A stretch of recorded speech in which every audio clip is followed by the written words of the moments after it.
Please now be seated.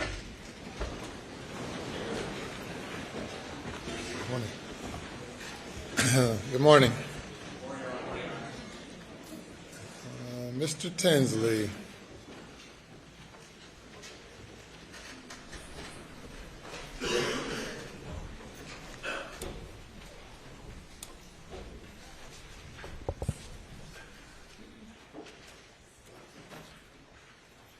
You may bring the jury.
Thank you. Good morning. Good morning. All right, ladies and gentlemen, welcome back. Day number 15, State's case. The last objection was sustained, and ladies and gentlemen, I want to remind you, when I sustain an objection, that means you're to disregard the question and any response. You may proceed. Yes, sir, Your Honor. May it please the Court. Mr. Tinsley, good morning. Good morning. Just to kind of reset the table from where we left off, you had testified about pursuing the case against the defendant over the boat wreck, correct? Correct. And you had communicated to the defense that the defendant was going to have to pay personally, correct? Correct. Not just the insurance. Correct. And you had been told that the defendant was broke, correct? That's correct. And you had filed a motion to compel. Had you filed a motion to compel, States 402, seeking to identify any bank accounts that he had? In October of 2020. Could I have the Elmo, please? And the screen. David, if you can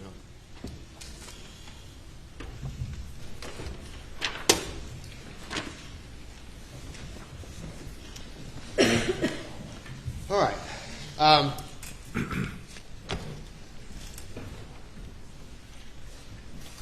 I think one of the things that you had also testified to is that just generally COVID had kind of slowed things down in the court system.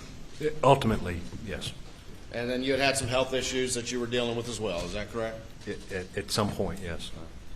At some point in time, did a hearing in the boat case that would include a hearing on this motion to compel that's on the screen get scheduled? It did. And when did it initially get scheduled? My recollection is it was set for May the 30th, 2021. All right, and let me show you an exhibit real quick.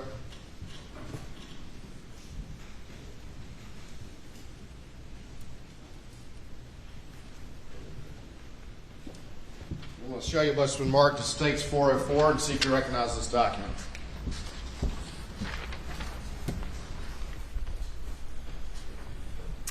I do. All right, and what is that? That is a communication about the hearing. It's actually about a status conference about the hearing that's going to be on May the 30th. Okay. All right, and what was the date of that status conference going to be? May the 7th, 2021. All right, and then look at the subject line on that and just take a look at that real quick. Motions hearing May the 11th? Yeah. Was that the date or was it May 30th for the motions hearing? To your recollection? To my recollection, it's May the 30th. All right. But this email is related to that particular hearing, is that correct? It's related to the hearing on my motion to compel and some other hearings, yes. All right. At this point, Your Honor, I move to admit States 404, I believe, without additional objection. No additional objection.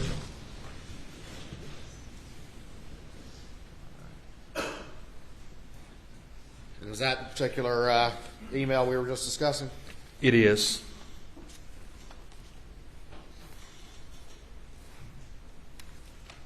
And you're correct, the hearing was May the 11th. May the 11th? Yeah. Okay. Haven't seen that. That refreshes your recollection? Yes.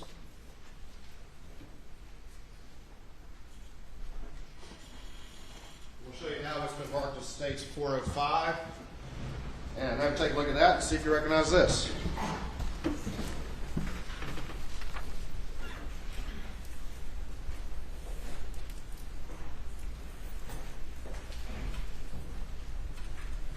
I do.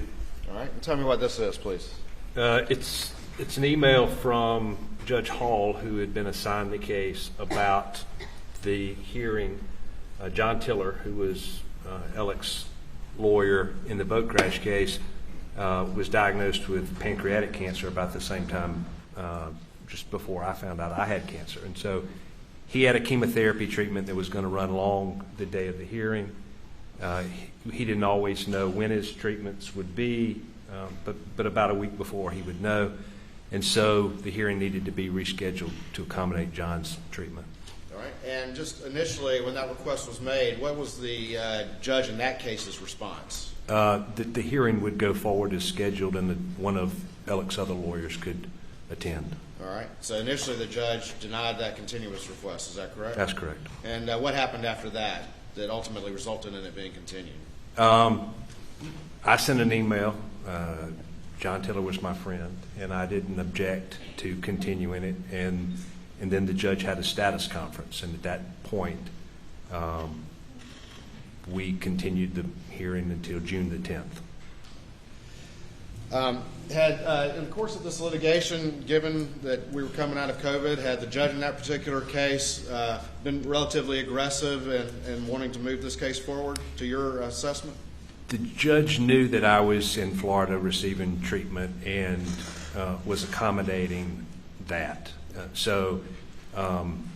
No, he wasn't being aggressive at that time. It was when I was ready, and so I was back and we were ready. And that's what led to this initial hearing, is that correct? Correct. But ultimately, you agreed to let this thing be continued, correct? I did. All right. Your Honor, this time I'd offer State 4 or 5 into evidence. No additional objection. Submit it. And down at the bottom of this email chain, what's the date on that? Can you read there on your screen? I need to bring it back to you. May 5th, 2021. And that's communication from whom? That's from John Tiller to Judge Hall. All right. And that's relaying the need for the postponement for the chemotherapy treatment. All right. And then there were the communications from you related to that. Is that correct? Well, let me go right here. This is the response right there. Is that correct from Judge Hall? That's the initial response, that he intended to go forward with the hearing as scheduled, and that Mr. Condon from the same firm could handle it.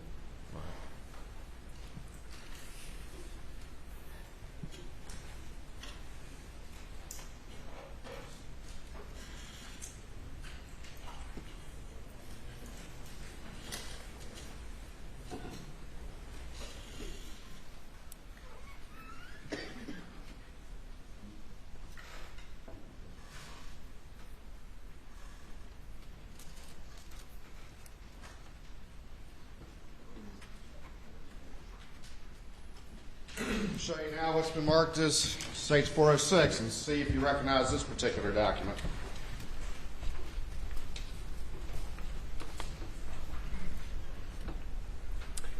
I do. All right. And what is this? Tell the jury what this is, please. That's an email from John Tiller. So after the email that's on the screen saying I intend to go forward, John Tiller sent another email explaining a little more detail what was going on, and that he had, I believe it says he had spoken to me and I had agreed. They were my motions. There were some other motions, but when it's your motion, you can agree to continue it if a party wants it continued and you don't object. And so that's what that's doing, is trying to get the judge to not go forward with the May the 11th date. All right, Your Honor, this time I'd offer States 406 in the evidence. No additional objection. Submit it. All right, and the date on that particular email is? May the 6th. 2021. Did the judge ultimately, though, based on this series of emails, granted the continuance on this motions hearing, correct? Well, he gave us a status conference in which we did by video, and ultimately he agreed. Okay. And what day was the motions hearing that included the motion to compel rescheduled for? June 10th, 2021.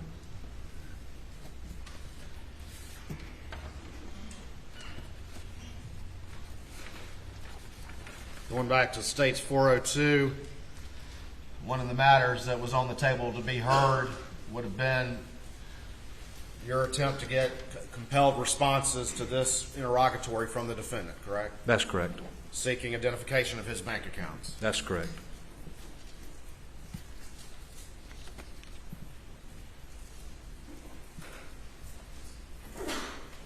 Remember what day of the week? June the 10th, 2021 would have been? I believe it's a Thursday. How'd you hear about the murder of Maggie and Paul? I got a phone call sometime in the middle of the night, 11:30, after my recollection. That was on June 7th, 2021? That's right. Into June 8th, 2021? I think I heard it's still June 7th when I hear about it, but yes. On June 8th, 2021, did you have any conversations with any of the lawyers involved in the boat case or any communications? I believe so. I think that it was more of there wasn't a whole lot of consideration to be given to the fact that the hearing wasn't going to go forward. It was sort of shock and horror of what had happened, and nobody really knew what to do in the moment. Of course, that hearing's not going forward after this, correct? It did not.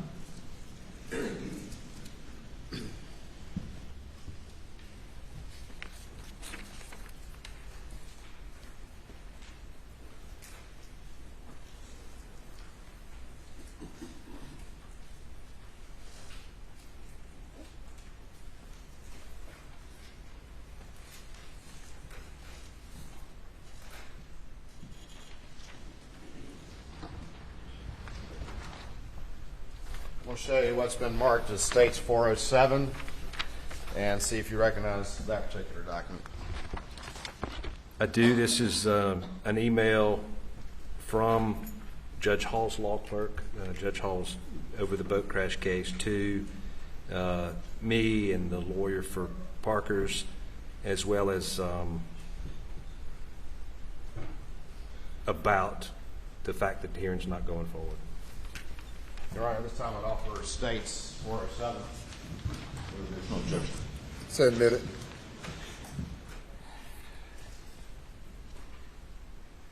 What's the date of that email? June 8th, 2021, What time? 4:24 p.m. I think there's an email from John Tiller that precedes this one that morning, but Right.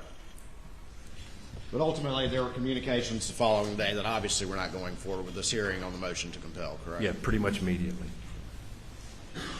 And at that period of time, was there any date set in the wake of all of this for it to be reheard? There was not. In the wake of the murders, did you generally understand or have an idea of at least what had happened to Maggie and Paul, how they had been killed? I did. Just from media reports and the rest of it? That's right. And did that have any effect, that tragedy of their deaths, did that have any effect on your assessment of the boat case and how everything fit together if things were how they initially appeared? It would have affected. I mean, yes, it did, and it would have ended the case. It would have ended the case against who? Against Alex Murdaugh. And explain that to the jury. Why? What had changed after this terrible tragedy? Well, when you have a civil case, nice people get good verdicts, okay, just generally speaking. Yes, sir. Nice people get good verdicts. You really have to motivate a jury to want to help somebody in a civil case. And so if you compared, say, Attila the Hun with some sweet grandmother, who gets a better result? It's the sweet grandmother. if Alec is the victim of a vigilante, nobody's going to hold him accountable. Doesn't make any difference what he did or how clearly what he did contributed. The case would be over against Alec. And so initially, it could have been over. It appeared that it was going to be over against Alec because I had other defendants. I had Parker's convenience store that clearly violated its rules, and so you wouldn't want a very sympathetic person in your case when you have somebody who clearly violated the rules and caused this tragedy. So it would have been over against him. The sympathies of the case had changed if Alec had truly been, his family had been the victim of some vigilante or something like that. The sympathies would have changed if that had been true. And assessing those sympathies and those emotions in a case like this is what you do as a plaintiff's lawyer, is that correct? It's what we try to do. And it's what Alec Murdaugh used to do as well when he was a plaintiff's lawyer. I think he was good at reading people and knowing what made them tick. Thank you, Mr. Tinsley. Nothing further at this time. Please answer any questions the defense may have. Thank you. Mr. Barber.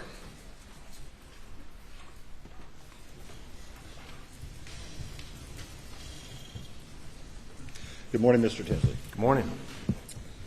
Almost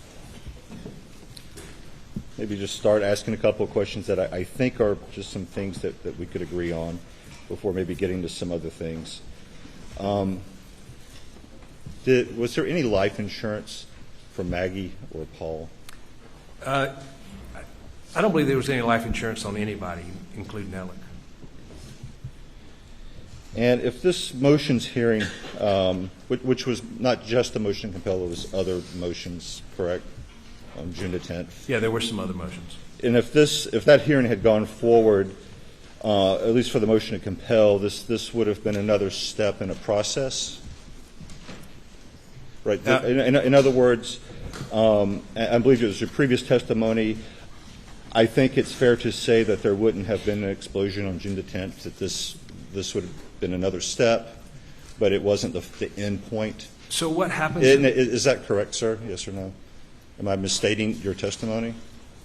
There wouldn't have been an explosion on June the 10th? You're jumping around, so it's hard for me to follow. I apologize. Well, if you let me finish. No, Your Honor, I would like to ask the witness to be allowed to finish his answer to one of those questions, and I object to the form of the question.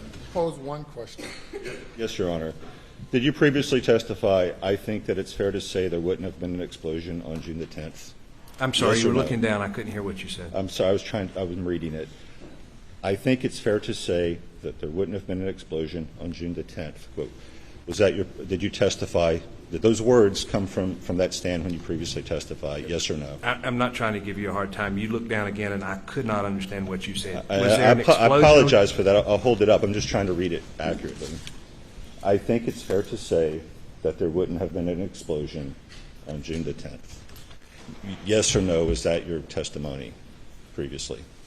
Just yes or no. It's possible. You're trying to turn it into something it's not, but I probably said words to that effect. Okay. No further questions, Your Honor. Any redirect? You're asked about the motion to compel being another step in the process. Is that correct? It was a way to put pressure on Alec. Okay.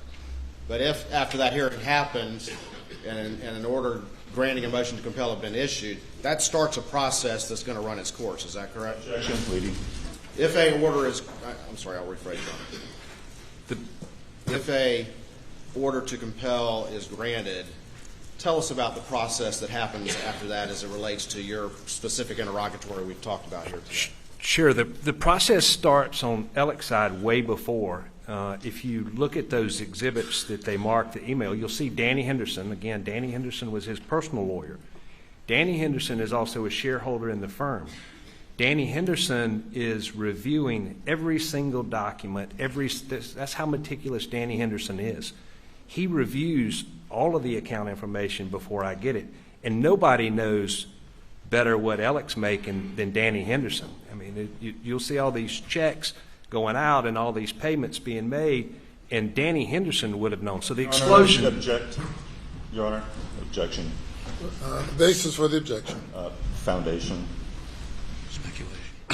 Response. Your Honor, he is speaking of. Speaking of response to the objection. He has testified as to the fact of his interactions with that individual who actually brought him insurance documents to review. I think he has a basis to know. Foundation and your response to the objection. I believe he has sufficient foundation to address that from his personal knowledge, Your Honor. Overrule the objection. You may answer. Thank you, Your Honor.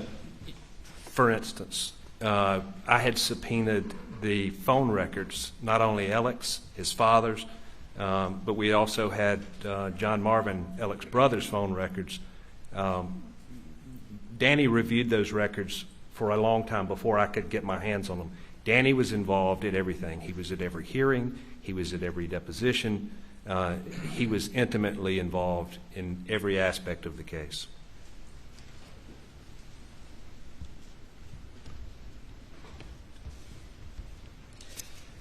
If an order to compel is issued, what was going to be your next step if you had an identification of accounts by the defendant? Subpoena those accounts. And if those accounts are subpoenaed, can potentially people move to quash those? They could move to quash, but Danny Henderson would have looked at the documents in anticipation that I could get them. Speculation. I sustain the objection. If motions to quash had been filed, though, you could have continued to seek that and there would have been further hearings. Is that correct? I would have continued.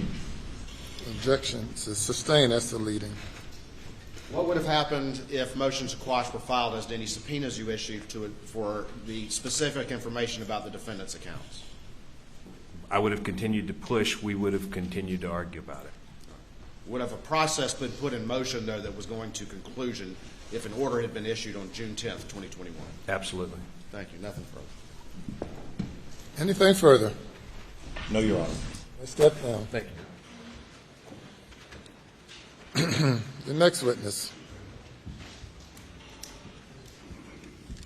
May it please the court.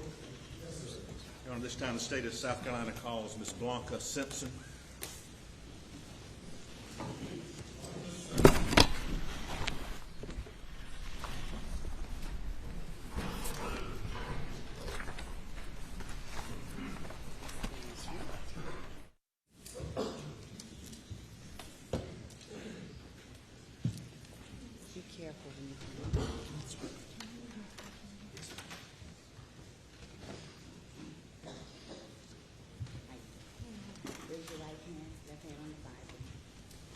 From the testimony about the Lord's Prayer, I did the truth to help you God. Take a seat in the witness stand. State your name again for the record. Spell your last name. My name is Blanca Turrubiate-Simpson, Turrubiate-Simpson. Good morning. Good morning. Is this difficult for you to be here today? Yes, sir, it is. Will you please tell the ladies and gentlemen of this jury, Ms. Simpson, about yourself, where you're from, your family if you want to, and just kind of what you've been doing in life leading up to today, generally, please? Yes, sir. I'm originally from Brownsville, Texas. I joined the military at the age of 17. I was in Norfolk, Virginia for almost 9.5 years. I was stationed on the USS Puget Sound, USS Shenandoah, Naval Air Station Oceana right before I left. What'd you do there? Heavy equipment operator. Okay.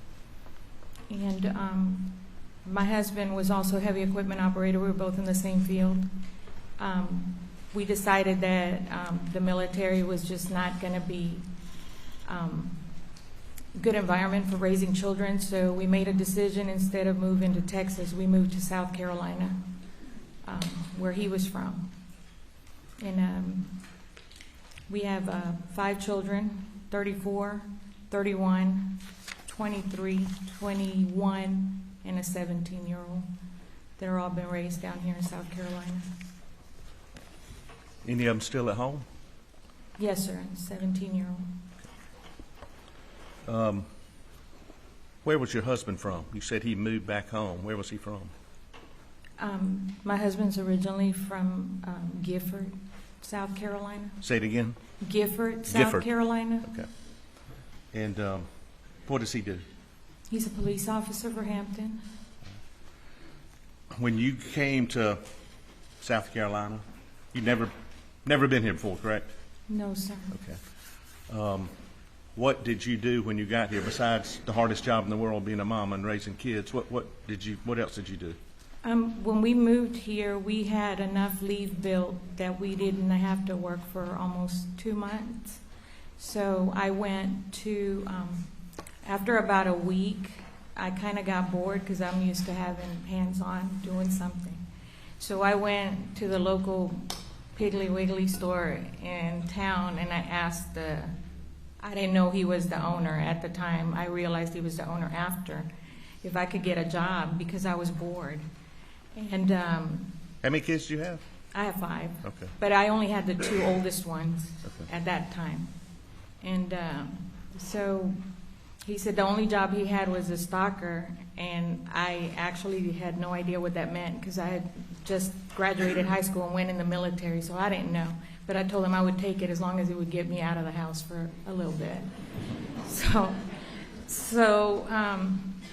I took that job, and then within a week I got a call from another job that I had put in where it was brazing or welding at Scotsman, which is in Allendale County.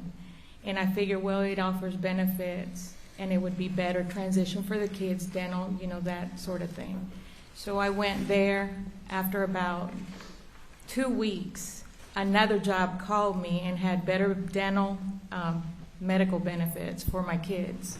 So that was the first time I went to work for the South Carolina Department of Corrections. I opened up Ridgeland Correctional Institution. I was the first class to graduate from Ridgeland Correctional Institution. I worked my way up from correctional officer to sergeant. I managed the outside details and the road crew on the interstate. Also a crew that would go out to Hunting Island for maintenance to assist with the park rangers. In 2001, I was offered a job at the Federal Bureau of Prisons, and I accepted the job. So I left Ridgeland Correctional Institution, went to work for FCI Estill, Federal Correctional Institution, Estill, South Carolina, where I stayed until 2007. My job, basically, I started back from the bottom as a correctional officer, and before my year's up, I got promoted to the Special Investigative Support Tech Office, where I was responsible for managing, producing reports, weekly reports, and also profiling the Hispanic gangs, because there was not a lot of staff members that were bilingual. So my job basically became profiling, interviewing, and associating members, the inmate population with gangs. And how long did you do that? From 2001 to 2007. Not that anybody cares, but is that when I first met you? Yes, sir. Did you help me arrange a meeting with a prisoner I need to interview? Yes, sir. And why did you leave that job? Just burned. When you're the only one of the only ones in the office that's bilingual, and you're constantly getting called out for different incidents dealing with a Hispanic population that had grown up quite a bit from the time I got there, and still having to do your daily duties in the office, and nobody's helping you. You tend to burn out pretty quick. So if an incident, I made a decision to leave. So if an incident happened when they needed a translator, I had to stop what I was doing and respond to whatever incident dealing with the Hispanic inmates. What did you do after that? I Went into real estate for a little bit, which was not so good because that's when the market crashed. And again, for the jury's edification, what year is this when you quit the prison? 2007 And you're living where? in Brunson. I'm sorry. Brunson, So how long did you stay in real estate? maybe about a year and a half. Your family's grown at this point, I presume? Yes, sir. Okay. And did there come a point that you met the defendant, Alex Murdaugh? Yes, sir. Can you tell them how that happened? Tell the ladies and gentlemen how that transpired. When I first moved to Gifford with my husband, like I said, I was bored, so I went to work at the grocery store. At the grocery store, during the time that I moved, there was not a lot of Hispanic families living in that area. It has since grown in the years. I met a lady who I befriended. You know, she was Hispanic, and we started talking because she was the only other Hispanic person that I had actually seen in the area. So we started talking back and forth, and it was nice to speak in your native tongue with somebody. Her son had an accident at the school on his way after school, walking to the car, and he had gotten hurt. One of the ladies that worked at the school had recommended that she use an attorney from Walterboro, and a couple of months had gone by, and I noticed that she was under a lot of stress, and as I talked to her, she said, I just have to get all these documents. I don't understand. She spoke English, but it was very broken English. So she was having a difficult time explaining what she needed for the attorney. So I told her, I said, I'm going to find you an attorney. I'll look around. I said, and we'll go ahead and fire that attorney and hire you a new one. And because we didn't want the statute of limitations to run out on her case. So at that point, I started looking around, and I happened to walk into the law firm. And it was the old offices where I met Alex. Just walked in, and that's where you met the defendant, Alex Murdaugh. Yes, sir. Okay. And you were trying to assist this individual who was having trouble communicating with her prior attorney. Don't mention whoever that attorney was, but you helped her get a new attorney. Yes, sir. Did you help with that case, that particular case with this friend? Yes, sir. He told me he would take the case. Who is he? Who's Alex told me he would take the case as long as I translated and helped him with the details, because he didn't have anybody in the office that was bilingual, and I agreed. You were a hot commodity, weren't you? I mean, there was a need for a translator. Yes, sir. So you helped with that case? Yes, sir. I did. Did you assist in other cases with Yes, sir, I did. At times, Alec would call me and ask him if I could assist in translating, or when there were accidents and the folks were injured, and if they did not speak the English language, he would ask me to translate. And were you getting paid for this service? Yes, sir.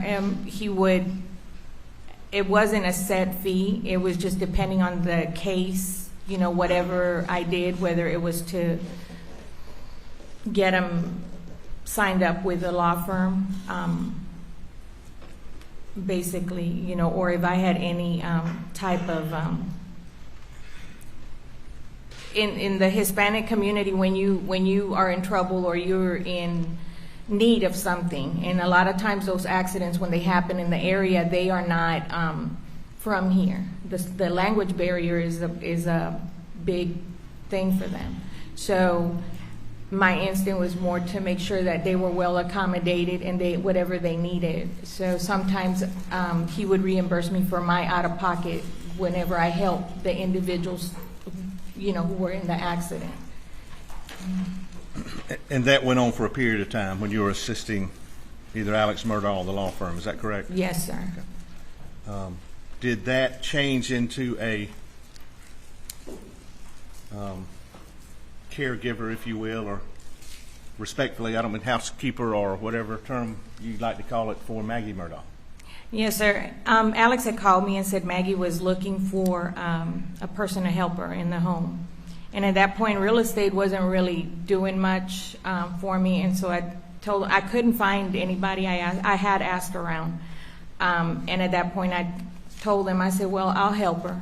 And he was like, are you sure? I was like, yeah, I'll help her. I said, it's no big deal to me. It's honest work. So I said that I would help her. You were clearly qualified.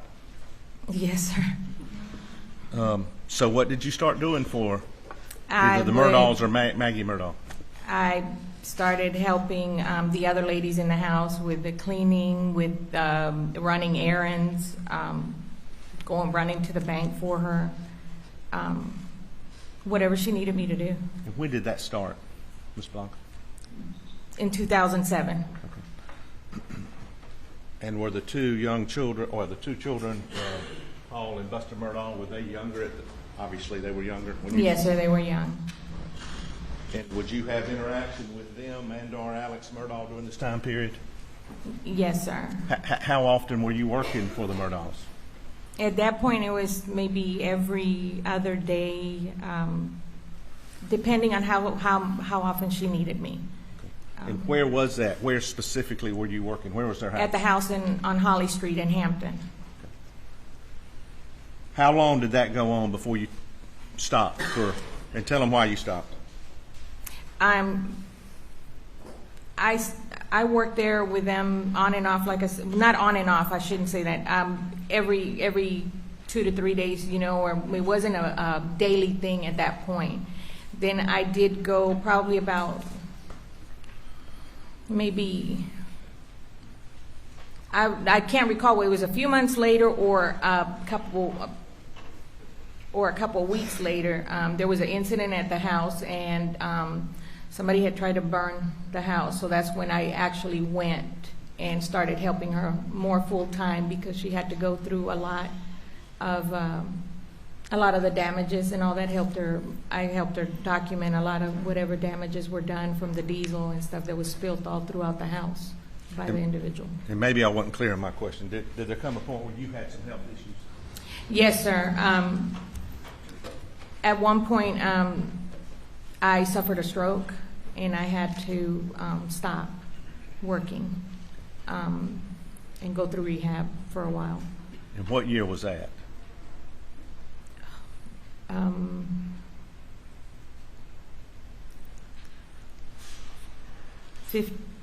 17 and 18, maybe?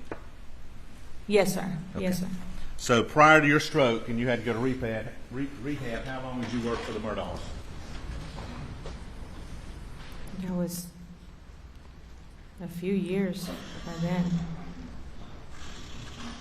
How long were you out after you had your stroke, Blanca? Maybe almost 4 years. Did there come a point where you went back and started working with Alex, with the Murdaugh family? Yes, sir. And tell these folks when that was. Shortly after the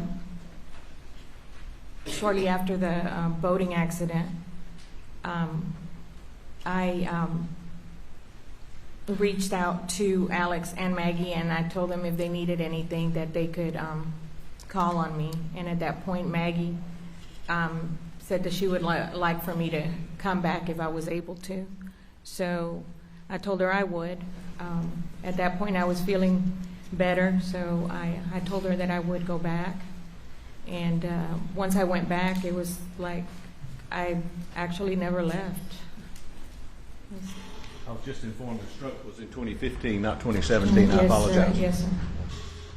So after your recovery, you started working and actually called them, the Murdaugh family, and said, if y'all need anything? If y'all need anything, I'm here. And I don't think anybody will dispute that was in February of 2019? Yes, sir. Time period? Yes, sir. Okay. So when you went back to work with the family after the boating accident, tell these folks, what were your duties then? What was your job? I started right back at the same thing. I was helping with the cleaning. I was helping running errands. I would cash checks. I would, and what I say by cashing checks for Maggie, sometimes she didn't have time or she was busy doing other things, so she would send me to the bank to cash checks, to pay the people that she had working around the house. The main. Go ahead, I'm sorry. Yes, sir. The maintenance line, that sort of thing, whatever she was doing around the house. And where were they living, the Murdaugh family, at this point in 2019? Both places, Okay, tell the folks where both places. Moselle and Hampton. So you're working at both residences? Yes, sir, both. And did there come a time where they moved exclusively for the primary residence to, well, where was their primary residence? Their primary residence was Holly Street, and once they sold the house, they moved straight into Moselle, full-time.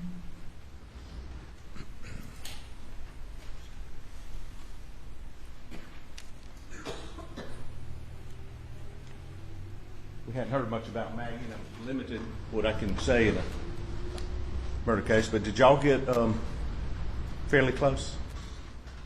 Yes, sir. And when you had quit working for her and you had your stroke, did you ever see her during that time period when you weren't working for her? Yes, sir. Maggie would, I would see her in town, and she would often signal me to pull over. So we just used to stop sometimes and just talk and see how things were going at the local CVS. Just to catch up? Just to catch up and see how everybody was doing. And prior, when you were working and after, would you, and I'm not asking you to say what, but y'all got close and would talk personal things? Yes, sir.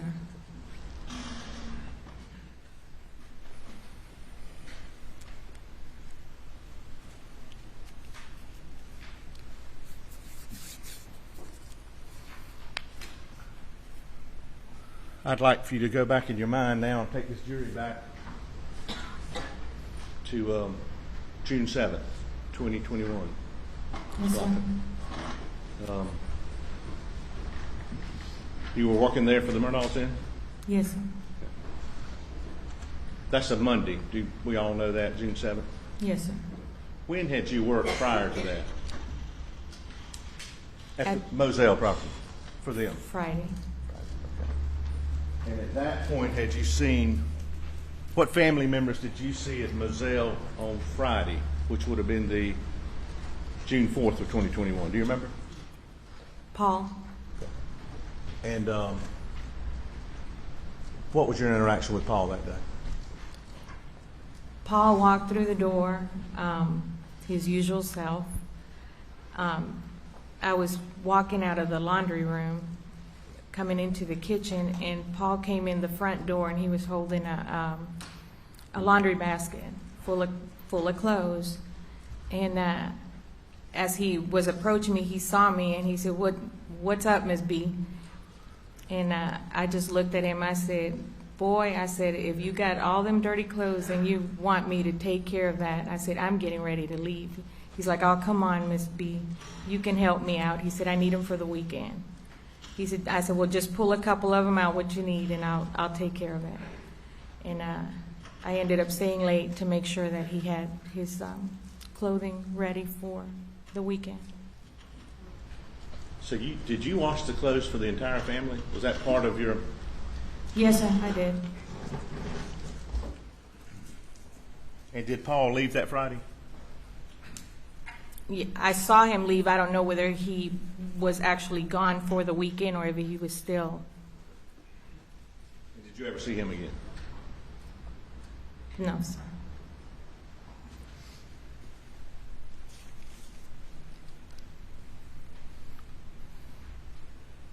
Did you have regular hours in June of 2021 that you worked at Moselle for the Murdaugh family? They weren't really set hours. Maggie was pretty, she was just easygoing. If I had stuff to do, if I had stuff to take care of, she wasn't really too keen on any specific hours.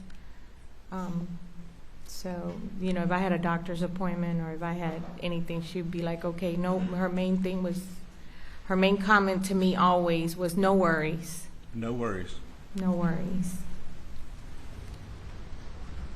Well, June 7th specifically, were you scheduled to work at Moselle? Yes, sir. Okay. And did you have contact with Miss Maggie Murdaugh sometime prior to getting to Moselle that morning? Yes, sir. And I think it's in evidence, but tell these folks what contact you had with her. She texted me and asked me if I could stop at the grocery store on my way to Moselle because Alex wanted some Capri Suns. Wanted some what? Capri Suns. Okay. And she said apple, and I believe she said pineapple first, and then they changed. She came back with another text and said, no, he wants orange, I believe that's what he said. That's what the text said. I'm not. And did you try to get some orange Capri Suns? Yes. Where'd you go? I went to the Food Lion. And were you successful in your search for No. orange Capri Suns? No, sir.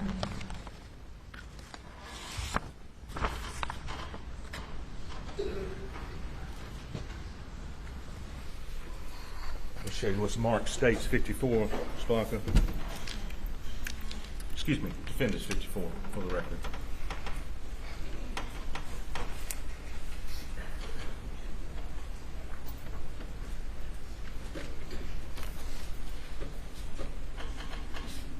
Did you have any other text with Miss Maggie before you got to Moselle? Yes, Maggie told me she had to go to a doctor's appointment, and she said that in the text, Maggie said, Alec wants me to come home, and she said, and in a phone conversation, she told me, she said, I left some food in the refrigerator. Is there any way that you can cook? Paul likes the way you cook. So she said, because I don't think I'll be back in time. So I said, yeah, sure. I said, I'll do it. So it was nothing. I finished what I was doing, and then I started cooking, making sure the meal was ready for when Paul and they arrived at home. Well, that afternoon. And we had another conversation on the phone where she told me, she said, Alec wants me to come home. And she kind of sounded like she didn't want to come home. Because she really liked being at Edisto. And they had a lot of work that was going on, and she was trying to make sure everything was ready for the 4th of July gathering that she was planning. So she was very detail orientated, so she wanted everything perfect. So she was she sounded like she was a little disappointed.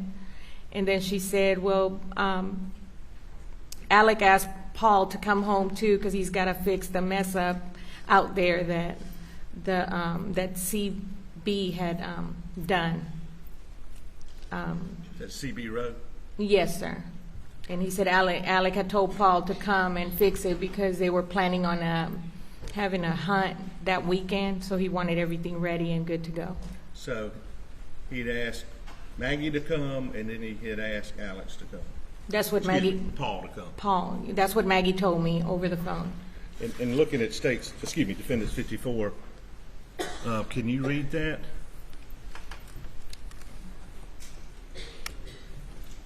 Text. He said, thank you. I'm waiting at doctor. Alex wants me to come home. I had to leave. Door open at Edisto, but trust Mexicans to shut and lock for me.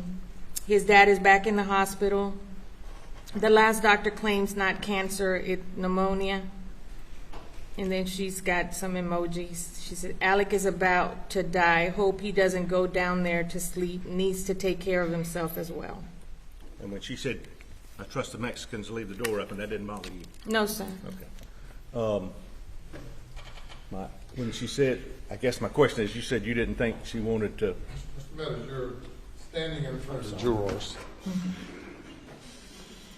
apologize. When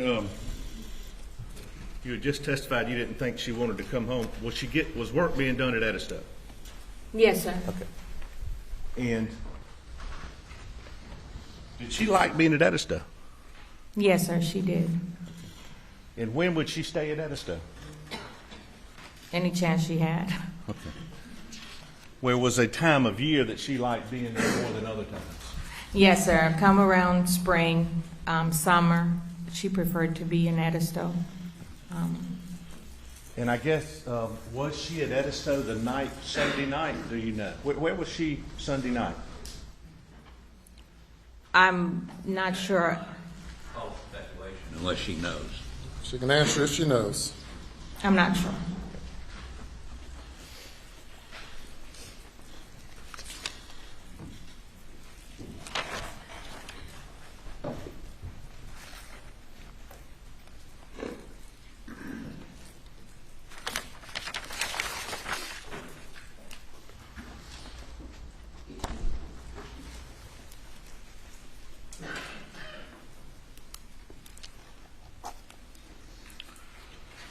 Were you on schedule June 7th time-wise? Were you running late? What time were you supposed to be there? I didn't have a set time to be there. After you and Maggie talked and texted, did you go to Moselle? Yes, I did. And when you got there, was Maggie there? No, sir. She had just left. Was Paul there? No. Was defendant Alex Murdaugh there? Yes, he was. Okay. When you walked in the house, was he up? No, sir. He was in bed. He was in bed. Based on the time you spent there and your experience with the defendant Alex Murdaugh, was he a morning person? No, sir. No. How long were you there working before you saw Alex Murdaugh? That morning on June 7th of 21? Probably a couple hours. And can you tell these folks, did there come a point that morning where he left the house? Alex Murdaugh, did he leave and go to work or Yes, wherever? he did. Okay. And can you tell them what he was wearing, Alex Murdaugh, best of your memory, when he left Moselle? He had a pair of khaki pants,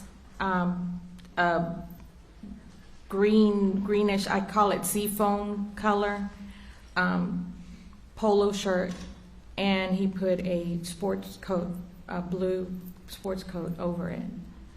And he put his shoes on, which were usually right there next to a dresser that they had right there in the living room area. That's where his shoes used to go, right there, so he just used to kind of slide his shoes on his way out the door. Do you remember what type of shoes he had on June 7th, 2021, when he left?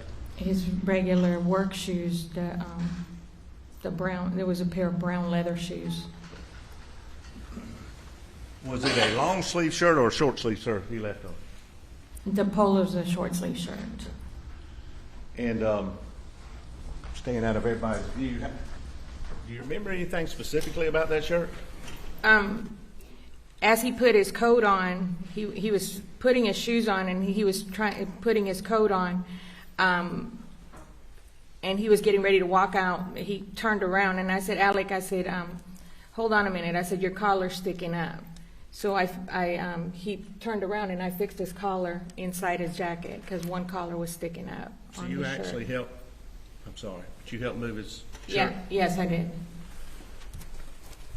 And you said it was a long or short sleeve? I'm sorry. That polo is a short sleeve. And did it have buttons on part of it, or do you know? Just from here to here. And was it a blue blazer It was, put on top of it? It was a dark color.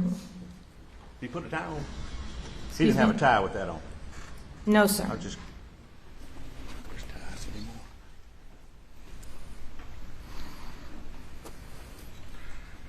Now, Miss Maggie had asked you to fix dinner for the family. Did you do that? I did. Can you tell them what you made? She called it steak burger, but it's cube steak and gravy, some white rice, and some green beans. You're a good cook, aren't you? Yes, sir.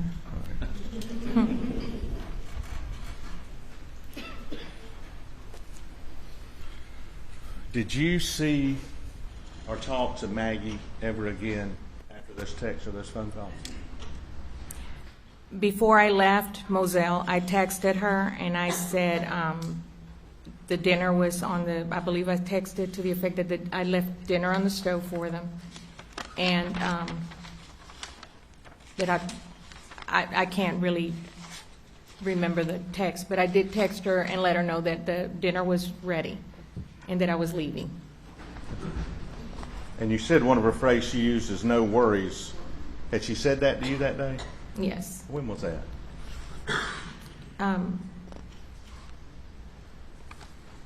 It doesn't matter. I can't remember. You got a family of your own, right? Yes, sir. Did you, when you left Moselle, what did you do? Pick up my son at school. And your husband's working? Yes, sir. Law enforcement? Yes, sir. And when you got home that night, did anybody call you that night? No. When did you hear about the murder at Moselle of Paul and Maggie Murdaugh? The next morning when I was getting ready to go out there. The next morning? Yes, sir. Okay. How did you hear? Alex called me. And what did he tell you? He didn't call. He called you the next morning. He called me early the next morning. And what did he say to you? He sounded shaky on the phone. You could tell he was. His voice sounded really shaky, and he said, "B, they're gone. They're gone." And my initial thought was, did she go back to Edison? That thought didn't cross my mind that he meant that they were dead at that time. You just didn't comprehend No, what was going on? sir, I did not. So he told me again, he said, "No, B, they're dead." And at that point, I don't remember because I believe I dropped the phone. My husband got the phone. I don't remember after that. You literally dropped the phone. Yes. And did your husband get on the phone? I don't. Okay. I don't remember. I don't remember. All I remember is when he said that they were dead. I dropped the phone, and I believe I said, "I'll be right over. I'll be right over." Did he, the defendant Alex Murdaugh, tell you which way to go when you got to the house? He said him and Buster were at Alameda, so I told him I was going to Alameda. You know, I wanted to make sure they were okay, and so I went from my house to Alameda. And then when I got ready to leave Alameda, he said, "Well, when you go to the house, go in the front because there's a lot of sled agents by the kennels. You can't go in that way." And he said, "Just try to straighten up the way Maggie liked everything, you know, in the house." He said, "You knew her the best." He said, "You know how she likes stuff." So I did. I went to the house. So you went to I went into Moselle from Alameda. to start with. Yes, I did, to check on my Buster and Alec. To comfort him. Yes, sir. And at his request, you went to Moselle to start cleaning up and getting the house in order? Yes, sir. He said there was going to be people probably stopping by and bringing food and stuff. He said, "I just want the house to look the way Maggie would like for it to look." So I said, "Okay." And I went to the house. Did you have a usual way that you went in to Moselle, entrance-wise? From the house, I would, if I was coming from my house, I would come in on the, I call it the Miley side. So I would actually enter the property through the kennels. And if I was coming from Hampton or if I, you know, in the other direction, then I would use the front entrance. But normally I use the kennel entrance coming from my house. When you got to Moselle, we're now on the morning of June 8th, right, of 2021? Yes, sir. Okay. Did you see anybody in the property before you got to the main house? No, sir. And when you got to the main house, take us right there. Like right now as you're walking in the house, what were your observations?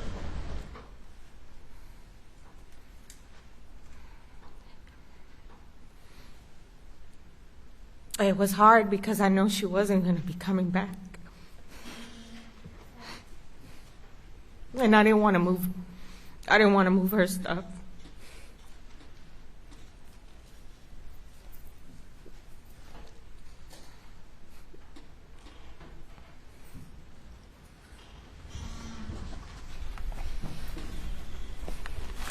It was just a weird feeling going through when I unlocked the front door to get in.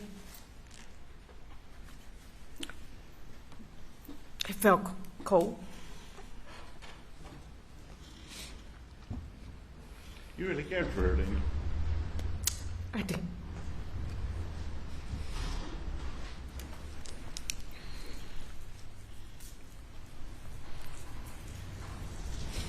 What'd you do when you got inside?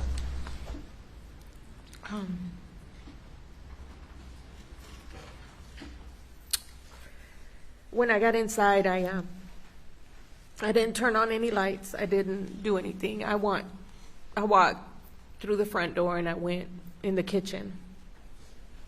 And I was kind of, when I looked in the kitchen, I kind of just stopped in my tracks and I looked at the stove, and I was kind of, I don't know what the word is. When I looked and I noticed the stove, that there was no pots on the stove, it was kind of unusual because usually when they ate dinner the night before, the pots usually stayed on the stove. Very, very seldom would she put, certain meals in the refrigerator. A lot of times it was just left on the stove until the next day. And the pots were not in the sink and they were not on the stove. And then as I walked through, if you walk through the kitchen, like you're going to, from the kitchen, if you walk through the kitchen, if you go to the left, there's two freezer and a refrigerator, and the laundry room sat right there to the left. There's a back door to the back porch, and then there's the laundry room door. They're both right there. And as I turned to go to the laundry room, I noticed that her pajamas were in the middle of the doorway, right in the middle, laid neatly in the middle of the doorway going into the laundry room. It was her pajama pants, a pair of underwear, and her pajama top. Was that unusual? That was very unusual. Wow. Because she wouldn't lay her clothes out like that, not in the middle of the door like that. It just didn't look right to me. And you took care of the house? Yes. You took care of the clothes? Yes. And not to get too personal, but sometimes you can't help it.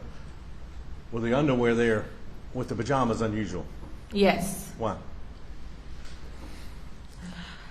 She didn't wear underwear with her pajamas. No underwear with pajamas. But that struck you. No underclothes with the pajamas. But that struck you as unusual. They were there with the pajamas. Yes, sir, because the underwear appeared to be clean, not dirty. They still had like fold marks. And the pots, and I may have just missed it. You said, where would the pots end up when you found them? After I looked at the pajamas on the floor, the way that they were set, I turned around and I said, well, I wonder where the pots are. So I opened the refrigerator door, and the pots were sitting inside the refrigerator with lids on them. And I was like, who did this? I don't know at that point, but that was not normal for the whole pot to be sitting in the fridge. Did you make any other observations in the house, the bathroom, or anywhere else? In the master bathroom was her clothes were sitting next to the tub. It was a small pile of clothes right there next to the tub. And by the shower, if you walk in the master bedroom, there's a big garden tub, spa type tub. And then right here is the shower, and there's a window. On the floor next to the shower was a slight puddle of water, a towel, and a pair of khaki pants. And then as I went to the left to see if there was anything else that was out, I looked in the closet, and in the closet was a white damp towel on the floor, and there was I'm pretty sure the T-shirt was white at one time, but they get kind of dingy after a few years. But it appeared that a T-shirt had fallen off of the stack of T-shirts that were on top of the shelf right there in the closet. It was laying on the floor next to the towel. When you took care of the home, was that? Tell us how the clothes were laid out. The shirts, the shorts were. You're saying up on a shelf, or the shirts? How were in the closet, there was a shelf. There was some shelves, smaller shelves right here. And then there was some long ones. Maggie used to keep her clothes on these. And then there was a shorter one, kind of like little box-looking, Alex used to keep his clothes, his belts and stuff in that. And then on top, there was also an area where he kept T-shirts. They were folded, and they were kept on the shelf. When you say T-shirts, I know what a T-shirt is, but I mean, were they T-shirts like I'm wearing right now, or were they T-shirts with pockets? It was usually they would be T-shirts, like if they would go, like when you go to a restaurant and they have like the logo of those type of T-shirts. He had a big collection of those. And would you put them on the shelf? Yes, sir, I did. Did you iron T-shirts? Yes, sir, I did.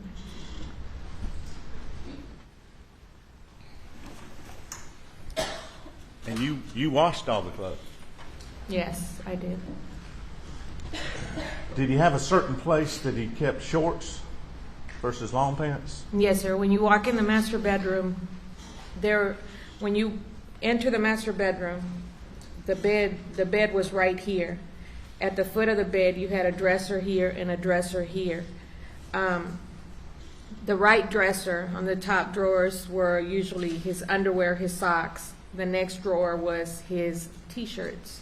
On the bottom drawer were the pajama pants that he would wear or his shorts that he would wear to sleep in. In the left drawer, and one sits on this side of the door going into the bathroom, and the other one's right here. On the left dresser, he kept his white T-shirts that he would wear under when he wore a suit. He would wear the T-shirts were in one of those drawers, and then the other two drawers were shorts, the dressier shorts, and then the not so dressier shorts. So you testified a shirt looked like it had fallen when you saw it this morning? Yes, sir. June 8th, 2021. Okay. Was it still clean? Yes, sir. Did you put it back? Yes, sir.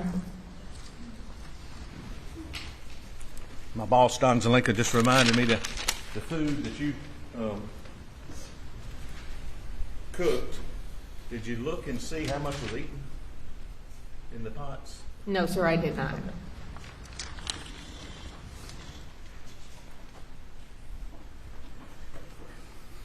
Now, you said there was a damp towel. Where was that? In the closet, on the floor. And I know what damp means, but when you touched it, did it feel? It was damp. Okay. What did you do with it? Took it to the laundry room. And you said there were some pants there. Yes, sir, there's a pair of khakis by the shower. And what'd you do with those? Took them to the laundry room. Did you wash them? Yes, sir. Can we go to the...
Please do not discuss the case.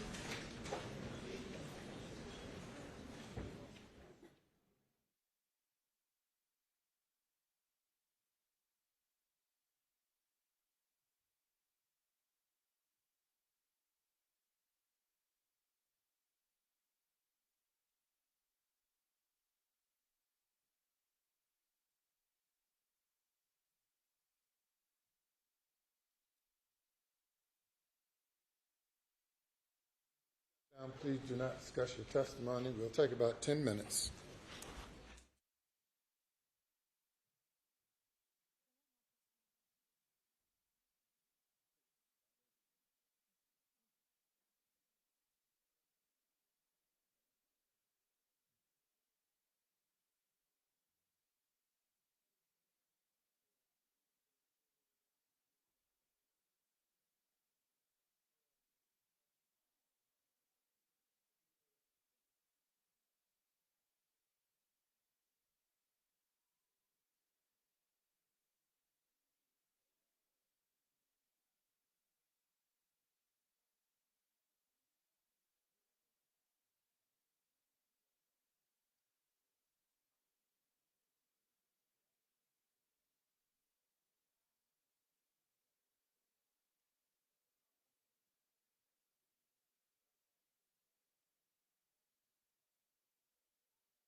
You may be seated.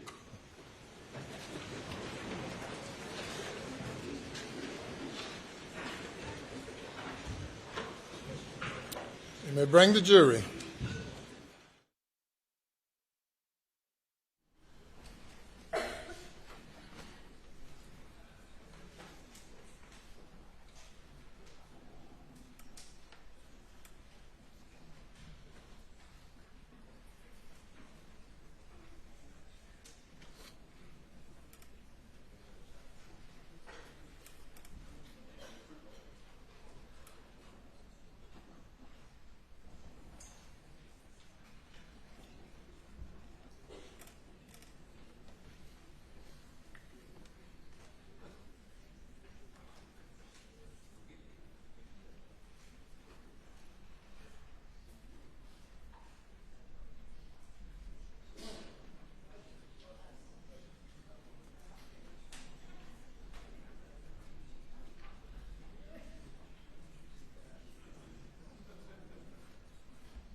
Thank you. You may proceed.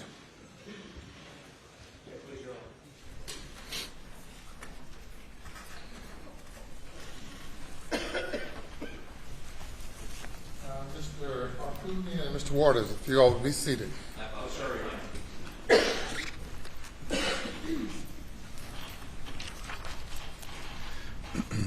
Ms. Simpson. Yes, sir.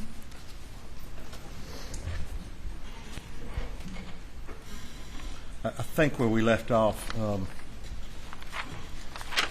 me kind of try to refocus myself. I'm going to show you what's entered as State 7. Just, can you see those pants in State 7? Yes, sir. Do you recognize those I pants? can't hear your response. Yes, sir. Okay. You recognize those pants in State 7? Yes, sir. And how do you know those? How do you recognize them? I took care of the laundry. Have you cleaned them? Yes, sir. Okay. Where were these pants kept in State 7? The left dresser and the third drawer, third or fourth drawer. You know They weren't in the ones where he had one drawer with shorts that he would usually wear on the weekends. You know, the dressier ones. Those were kept in the drawer underneath that specific drawer. So you know what drawers these were in? Yes.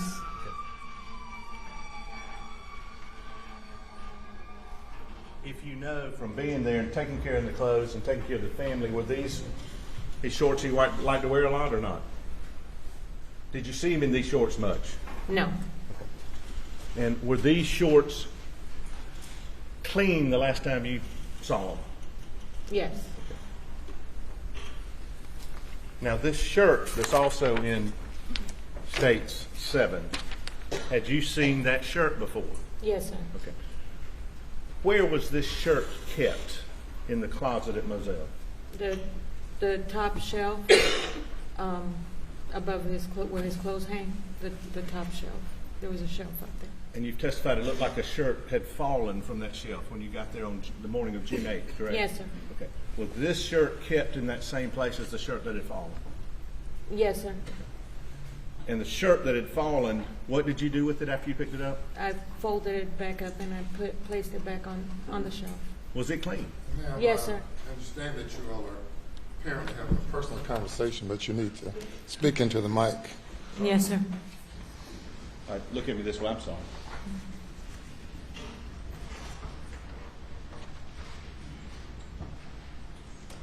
Had you cleaned this shirt that's in State 7 prior to June 7th of 2021? I probably did. And where would it have been placed after you cleaned it? Where would you have put it? Up in the closet if there was no more room in the drawer.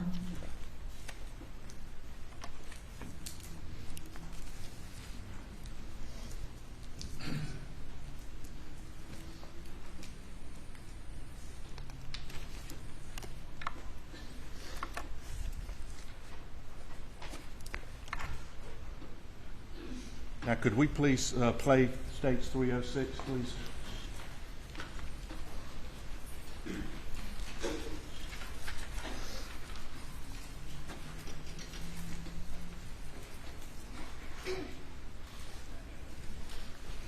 Can you see? Would you look right there at your monitor?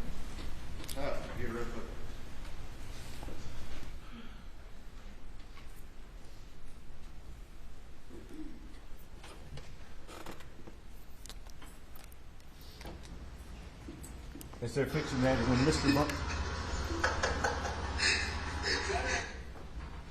Okay, freeze it right there. Yes, sir. Okay.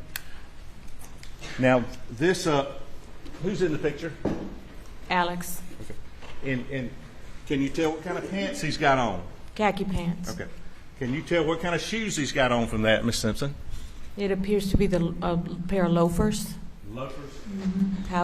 House shoes, loafers. Okay, well, tell me what you mean by house shoes. Just his shoes that he would usually wear around the house if he was wearing shoes. So would he usually just wear them inside? Yes, sir. But these appear to be those shoes. It appears to be, yes. And this shirt that Alex Murdaugh is wearing on June 7th, depicted in States 306, had you seen that shirt prior to June 7th? It was in the closet. Okay. And what type of shirt is that? A Columbia shirt. Columbia shirt. Yes, sir. Okay. And how many of those type shirts did he have? He had a few in the closet. And what color is that shirt?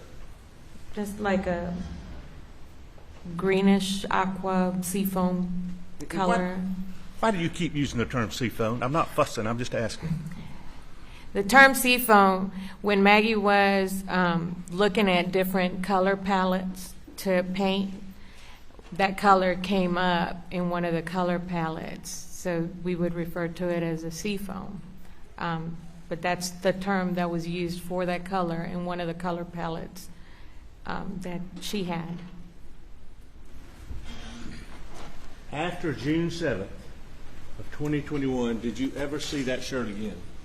No, sir. There was like a pink one, a white one, a baby blue in the closet. I do not remember that shirt being in there. And on June 8th of 2021, in the morning hours when you came back over there, was that shirt there? No, sir. Were these shoes that you called house slippers, were those there? No, sir. Did you ever see those house shoes again? No, sir. And where did he usually keep them? In the closet.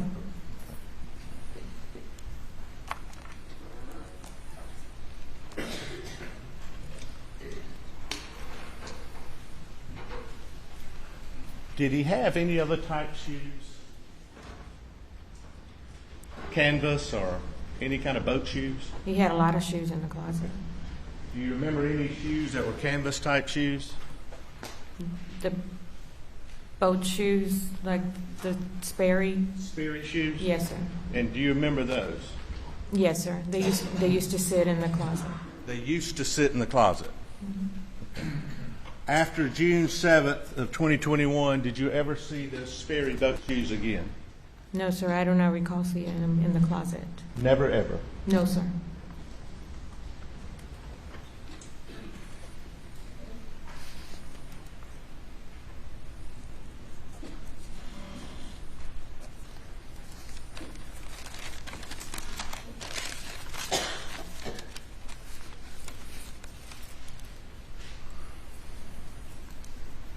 Did you stay on and work for a period of time for Alex Murdaugh at the Moselle?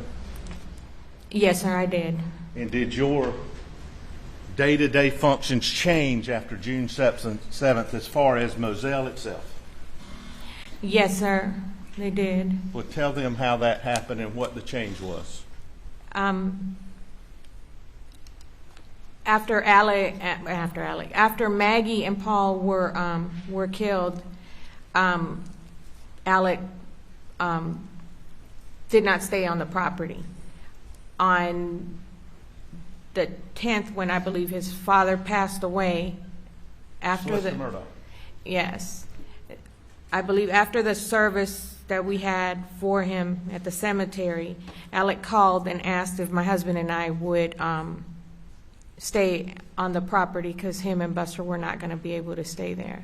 So we agreed to take care of the property and maintain it while he said until he decides what he's going to do with it.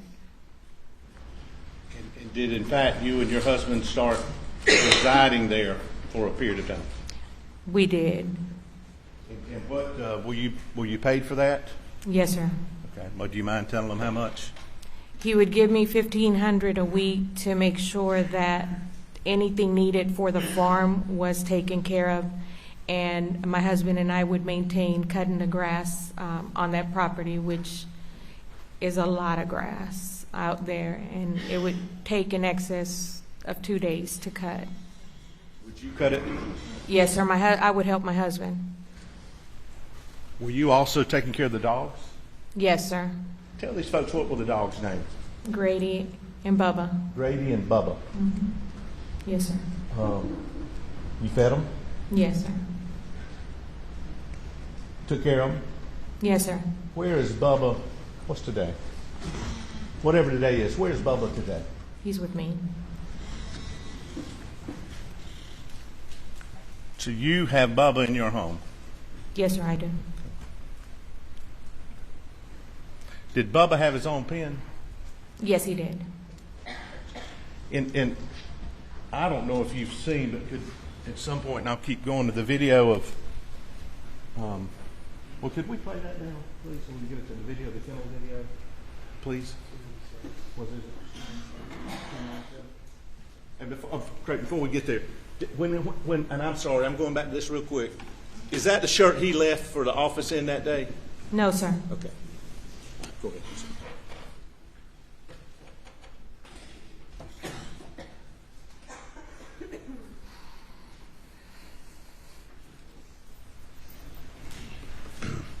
Had you ever seen Bubba with an animal in his mouth? Yes, sir. All right, tell him about that, please, ladies and gentlemen.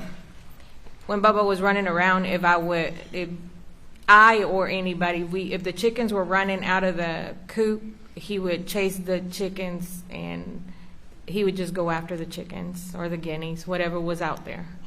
And would you ever catch him? Yes, he would. All right. And how would the chicken get out of Bubba's mouth? And you have to make several attempts to get the chicken out of his mouth, and at points he would growl at you if you tried to take his toy. Basically, that's what he... in your experience in being there, was it easier for a family member or somebody Bubba knew to get the chicken out? He's stubborn. Talking about Bubba. Yes, sir. Okay. But would it take a period of time to get the chicken out of Bubba's mouth? Yes, it would.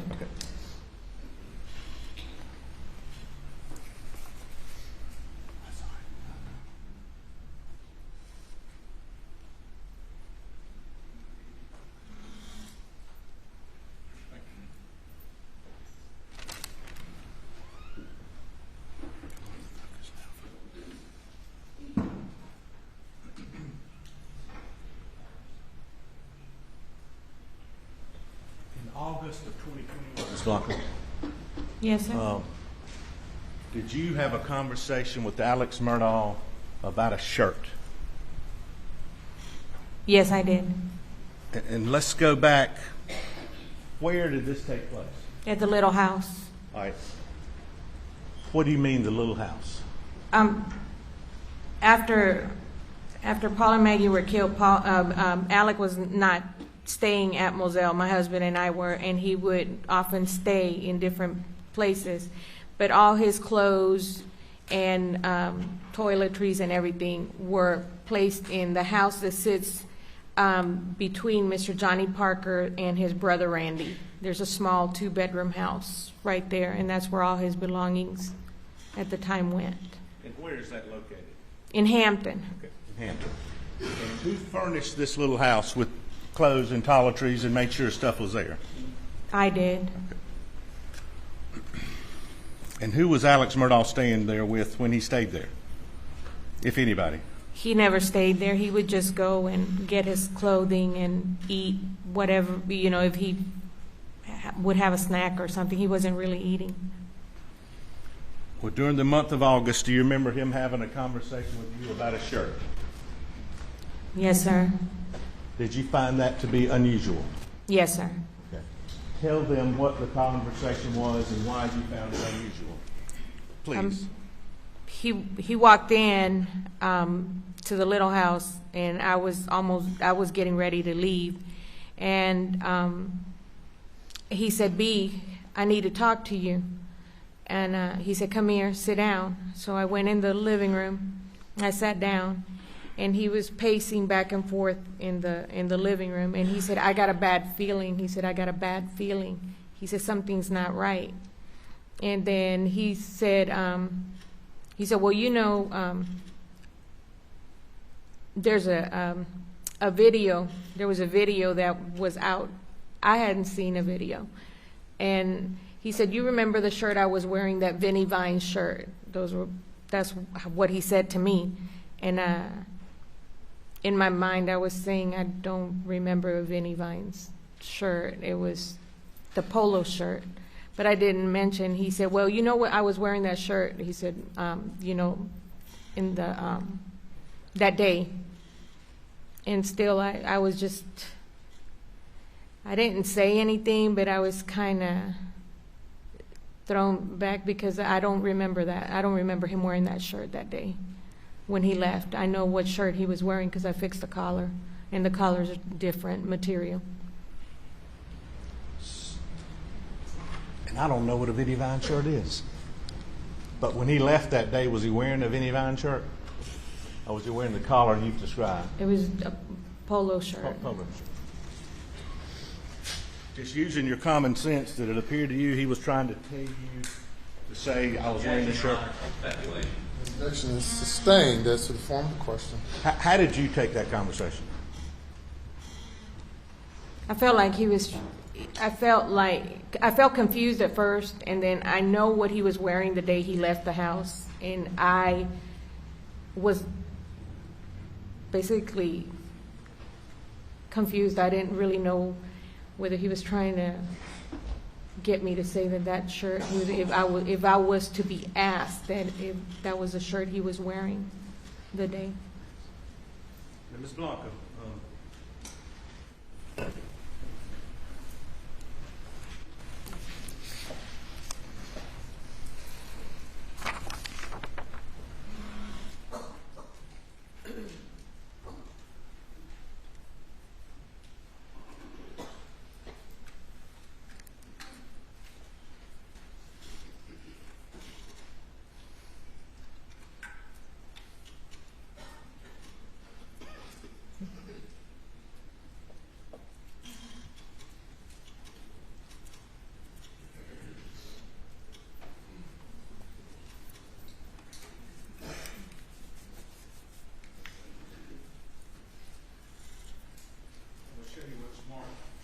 455, 457 for ID only.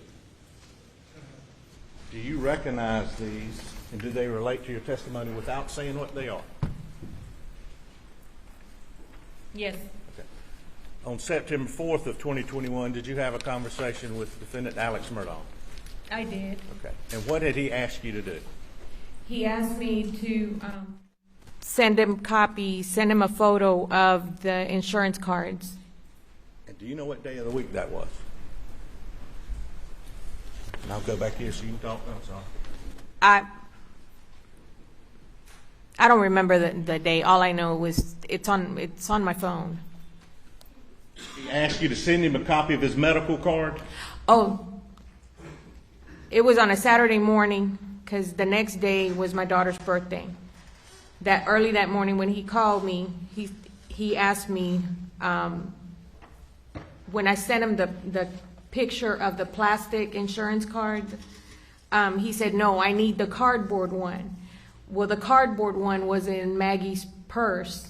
It wasn't in the area where I usually kept the cards in the cabinet. So I told him, I said, "It's in Maggie's purse." He said, "Well, go ahead and get the cards and send me a picture of them." And I asked him if he was okay, and he said, "Well, I'm just getting some routine exams done," he said, "and I need the number so I could go ahead and schedule these appointments." And it was a Saturday because I was thinking, where's he going to go to get appointments done on a Saturday? But I didn't say anything. I went and I took pictures and I sent him all the copies of the cards that I found. John, we'd offer, say, 455, 457. First of all, he consulted with me about this as he walked up to me a moment ago. I don't quite understand the relevance. Why him asking for, you want to tell me? Talking to him. I'm sorry, if he would just consult with me for a moment and tell me what the relevance is, but he hadn't told me. With your permission? Yes, sir.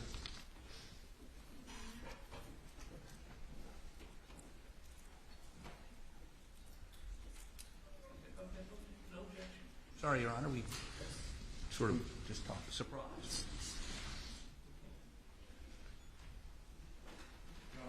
With that, that's 455, 457 without objection. Reserving our previously made objections, I apologize. What previous objection? What previous objection? You said reserving your previous objection. I apologize. I'm so used to saying that. I apologize. I had no previous made objection to this document concerning this issue. I apologize. Did it without objection. There you are. 455. I'll stand right here, okay? Were you texting with Alex Murdaugh about sending these cards? Yes, I was. Okay. And that's the text, and is that his medical card you sent him a picture of? One of the medical cards I sent him a picture of, yes. Please listen to me carefully and don't go any farther than my answer I ask, okay? Yes, sir. After this date, September 4th of 2021, did you and your husband quit living at Moselle?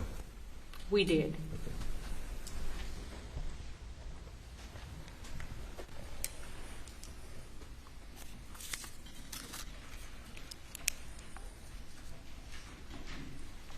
A couple other questions, and I know everybody will be glad I'm sitting down. In addition to cleaning the house, did you ever look at Maggie's Mercedes to try to clean it afterwards? I did. What, if anything, did you find? As I was cleaning the vehicle, removing her, I would object unless she gives a date, or at least a range of dates. Do you remember when that was? that was about a week after. Okay. After the murders? When did you, do you remember when you cleaned her car? I cleaned the car when they asked me to pick it up from the impound sheriff's department. And who asked you to pick it up?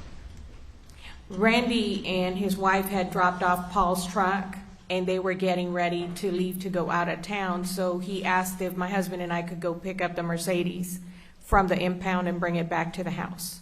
And did you clean it after that? I did. And what did you find, if anything? But she still had paint for the Edisto house that she was trying to touch up some areas at the house, and she had some pillows that she was going to return. And as I moved the seat to clean, to vacuum underneath the driver's side seat, I found her ring. Or what? Her ring. Her wedding band. Now, did Maggie, based on your time with her and experience, like being at Moselle by herself? No. And leading up to the murders, was she anxious about anything? She had a conversation with me. A few months prior. I walked in the house, and Maggie said, "Hey, Blanc," she said, "I got to talk to you. I got something to tell you." And so she said, "Let me make some coffee." And she went and made a pot of coffee. She made me a cup. She made herself a cup, and we went. She said, "Let's go talk." And we went into the hunting room, and she closed the door because Alec was sleeping in the bedroom, which is on the other side of the house, but she closed the door. When Maggie closed the door, Hearsay. Response? Judge, I think, was she anxious about money issues? Your Honor, I object to. Well, I know you objected, and But he is. I understand your objection. Well, I don't care what you're doing. There's an objection to the previous question. The objection is sustained. While entertaining the objection, you cannot pose another question. The objection is sustained. I apologize. Yes, sir.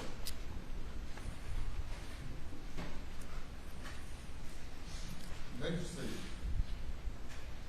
Your Honor, I hesitate, but this is a matter that needs to be put on the record.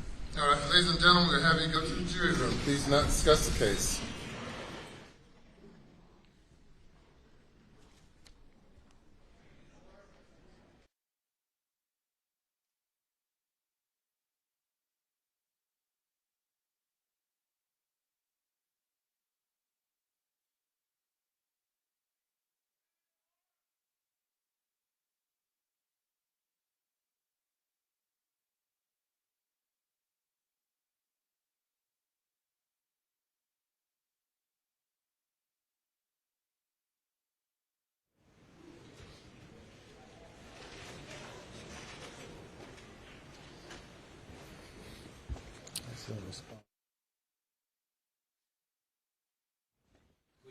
Yes, sir. If everyone will be seated. Yes. I objected to a conversation.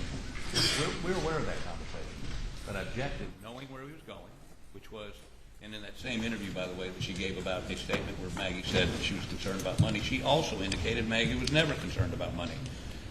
Either way, it's hearsay. He said before Your Honor ruled, was she concerned about money or wasn't she concerned about money? He testified, which is to hearsay.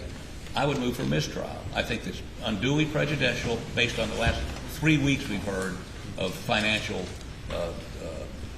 misconduct on part of the defendant. I would move for mistrial. I would move that it's not a mistrial because I don't think, even if you give this jury an instruction, you can't unring the bell. You can't correct that. And now I've had to draw attention to it, even more so by objecting to it. He knew that was wrong. Thank you, Your Honor. All right.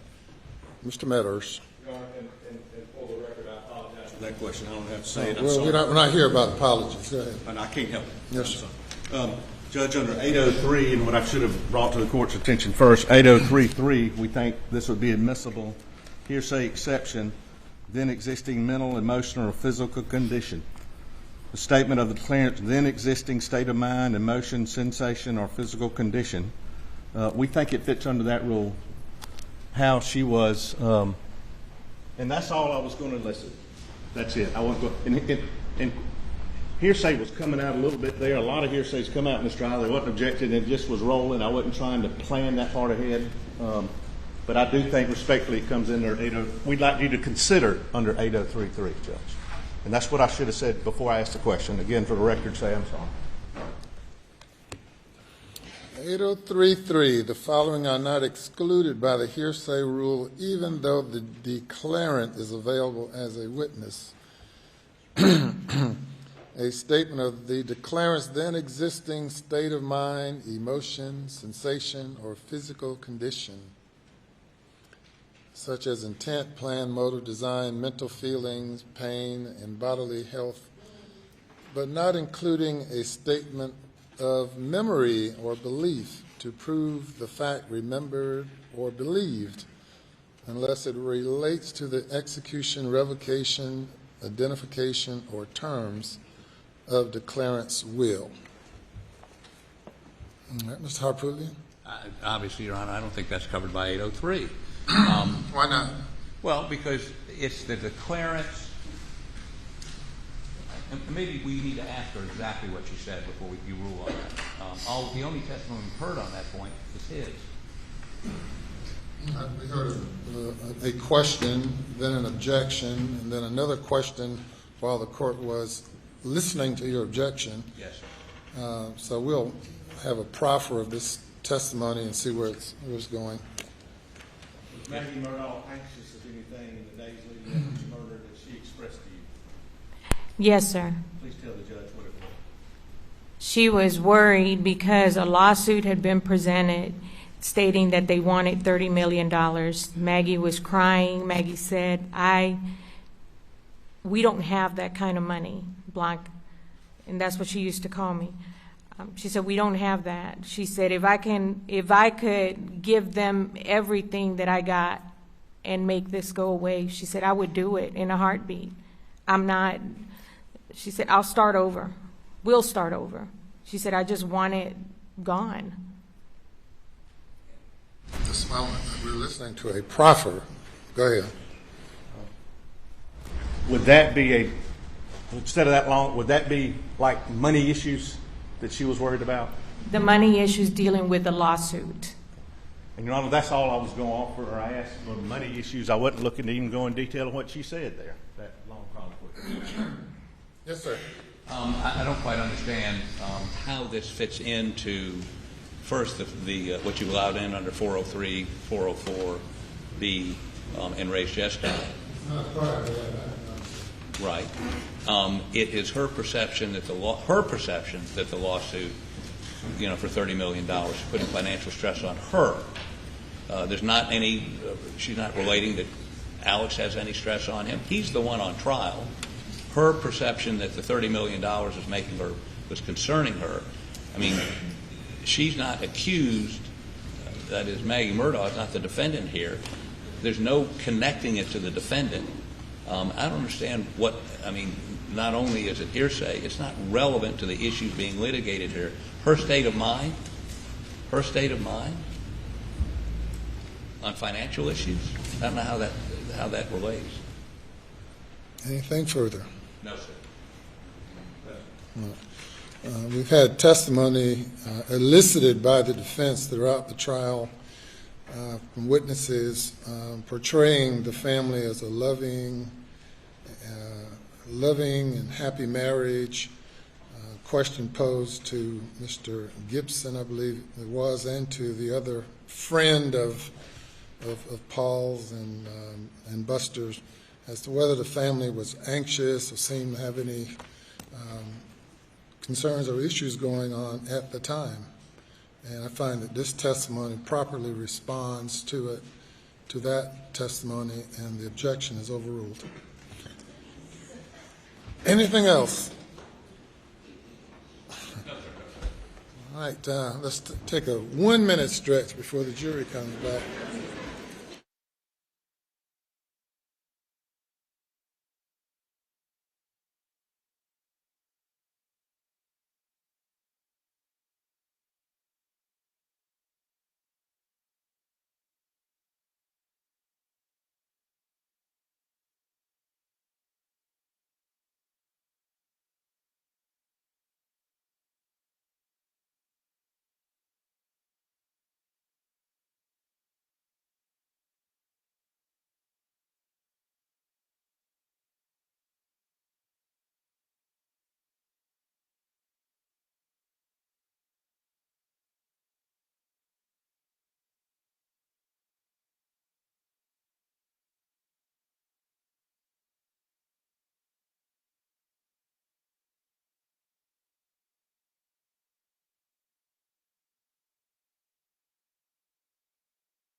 Denying the objection, the motion for mistrial is also, motion is denied. You bring the jury back.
All right, thank you. The last objection is overruled, and you may proceed.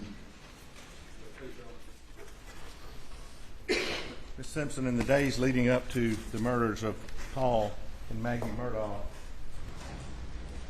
based on your time with her, was Maggie Murdaugh anxious about anything? She was concerned about the amount of money that they were requesting on that lawsuit. $30 million is what she told me.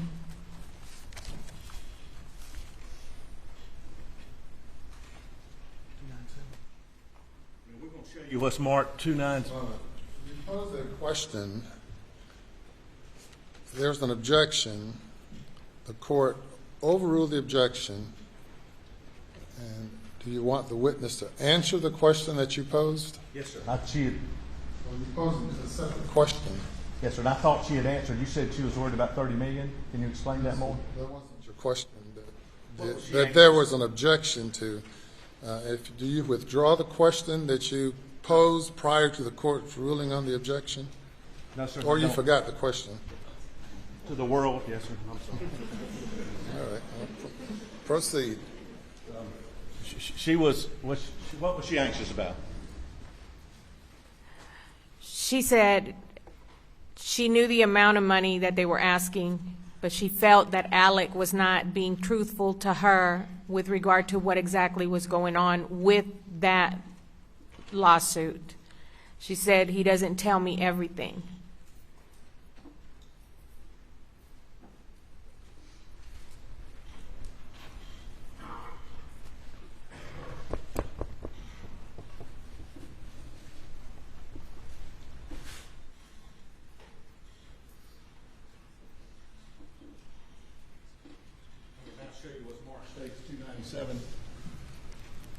Excuse me, entered as 297.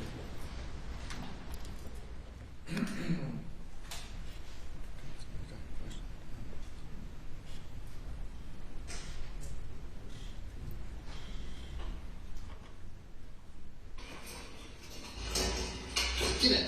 Get back.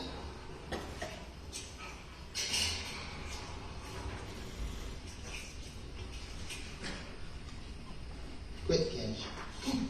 Quick. It's okay. Come here. Come here.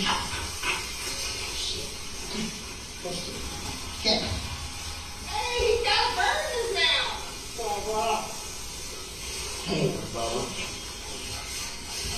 It's a guinea. This is a chicken. Come here, Cash. Catch. Quick.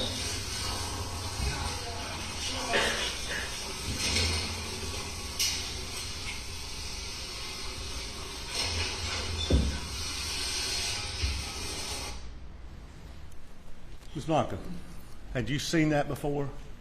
Yes, sir. Okay. And I think maybe in prior statements or something that had you said, do you recognize voices on there? Yes, sir. Who do you recognize? It's Paul, Maggie, Alec. And previously, have you said in a memo or a memorandum in interviews that you thought you may have heard another voice? Yes, sir, I did. At a distance. But having listened to it again, have you listened to it this week? I mean, it's not on TV. Have you seen it? I have. There's only 3 voices, Alec, Maggie, and Paul. So after hearing it several times, is that your conclusion? Yes, sir.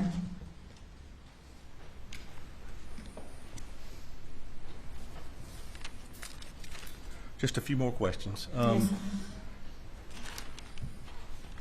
Would Miss Maggie Murdaugh, did she go down to the kennels at night by herself? No, sir. And you say that emphatically. What do you know that? She was scared. Okay. It got dark out there. So would she go down there by herself? No. Did she like to go down there when it wasn't dark? She did. And did she like playing with the dogs? She always took the dogs with her. Which dogs were hers? Grady and Bubba were always with her. Okay. So when she was at Edisto, where would Grady and Bubba be? She would, sometimes she would take both of them, but the majority of the time, in the last few months, she was alternating. She would take one or if not the other. Can you tell us about the defendants? Did you ever see him with his cell phone? Alex Murdaugh, did you ever see him use his cell phone? Yes, sir. Can you tell the jury his habits with the cell phone? Would he have it a lot? Did he use it a lot? Yes, sir, he did. Okay. He was always on his phone. Say that again? He was always on his phone.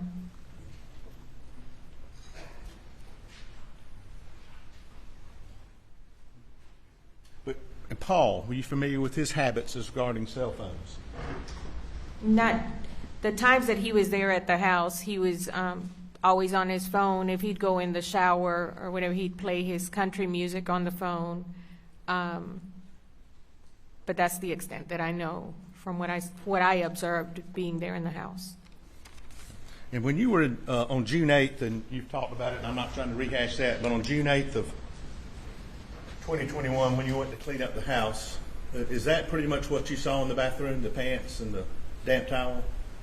Yes, sir. There was a rug right as you step out of the shower, and there was like a slight puddle of water, a towel, a white towel, and then a pair of khaki pants. But you didn't see any bloody clothes or anything like that? No, sir.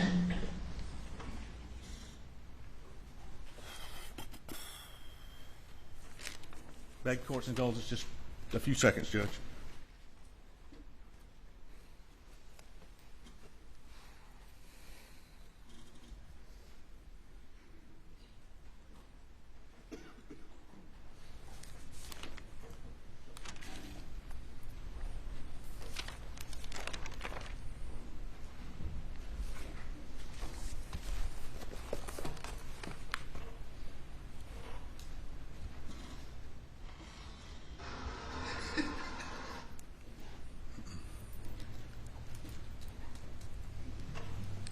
Did this, I'm sorry, Judge. Is the individual in states?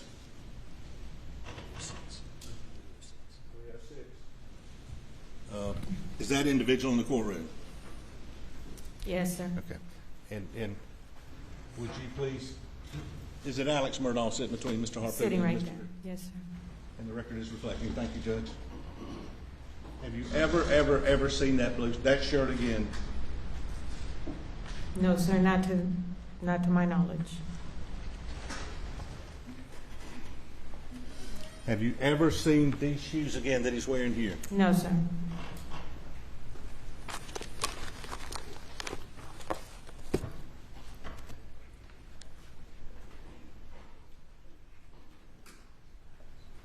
And the Sperry cloth, you said the Sperry shoes. Have you ever seen those again?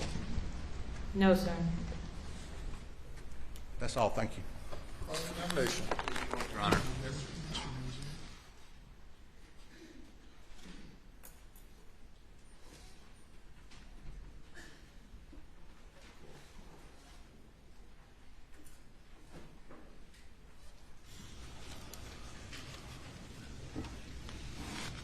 And my name's Dick Harpuglia, and I represent the man you know as Alex, right? Yes, sir, I met you before. I don't think we've ever met before, have we? Yes, we have. We've met? Yes, sir, at the house. Maggie's funeral. Oh, at Maggie's funeral, yes. I apologize. A lot of people there that day. Yes, sir. Alex has always referred to you when people ask who you are as his friend, correct? That is correct. Never called you his housekeeper, right? That is correct. He always, when he introduced you, as his friend. That is correct. Now, you've also, I think in multiple interviews with Sweat and other folks, described, I think the words were, Maggie was his all. Isn't that what you told Sweat? Yes, sir. What does that mean, Maggie was his all? He adored her. He loved her. He adored her. Worshipped her. I mean, just treated her as somebody he adored, correct? Exactly, yes, sir. Now, I think they also asked you if you ever saw them have any arguments. And No, I did not ask that objection. You restate the question, please. Sweat asked you if you'd ever seen them have any arguments. I don't quite understand the basic objection you're on. You restated the question. You may respond. What was the question again, sir? Did you ever see them have any arguments? I never saw them have arguments. It was just minor disagreement because of the remodeling. And I think you cite specifically when you said they had arguments, it was about the paint colors, for instance. One of them was Maggie was set on getting a certain white, and Alec was saying just get whatever white, basically. You know, he didn't care. She wanted a specific white, and he just didn't care. But you never saw them have any violent arguments or argue about money or argue about relationships. It was all the minor things that most couples go through, picking paint colors and those kinds of things. Is that correct? Yes, sir. To some, they would disagree on. It wasn't that they disagreed. The only thing that I remember Maggie saying was that she just wanted him to sit still and listen to her for at least 10 minutes at a time because he was always on the go. Is that an uncommon complaint between husbands and wives or wives to husbands? I want you to just listen to me. Is that right? She would get frustrated because of that. Right. You ever tell your husband that? Just listen to me. Sit, please. All the time. Okay. So let me talk a little bit about the morning of the 7th. Yes, sir.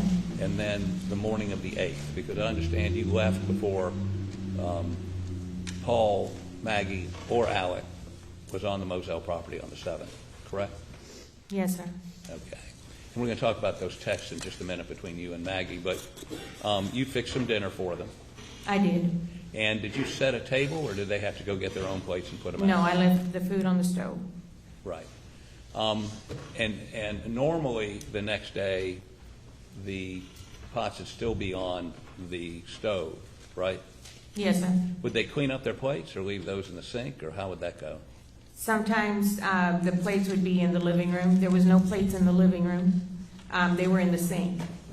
Okay, but when you got there on the morning of the 8th? The plates were in the sink. They were not in the living room. Okay, now, are you aware of how many people were in there, how many friends, law partners, his sister, who was in the Moselle house on the night of the 7th? No, sir. Okay, if I told you there were 12 to 15 of them, would that surprise you? I mean, Maggie and Paul had just been killed. Was he very close with his law partners? Yes, sir. Okay, his sister, Lynn, do you know Lynn? I met her at when Maggie passed. Okay. And would it surprise you to know that the... Your Honor, I'm going to object. I'm just going to ask her if she knows, Your Honor. Well, the objection is sustained. You cannot testify. Let me make it more general than this. Do you know if anyone that evening of those people moved the food from the stovetop to the refrigerator? I don't know. Okay. Now let's talk a little bit about the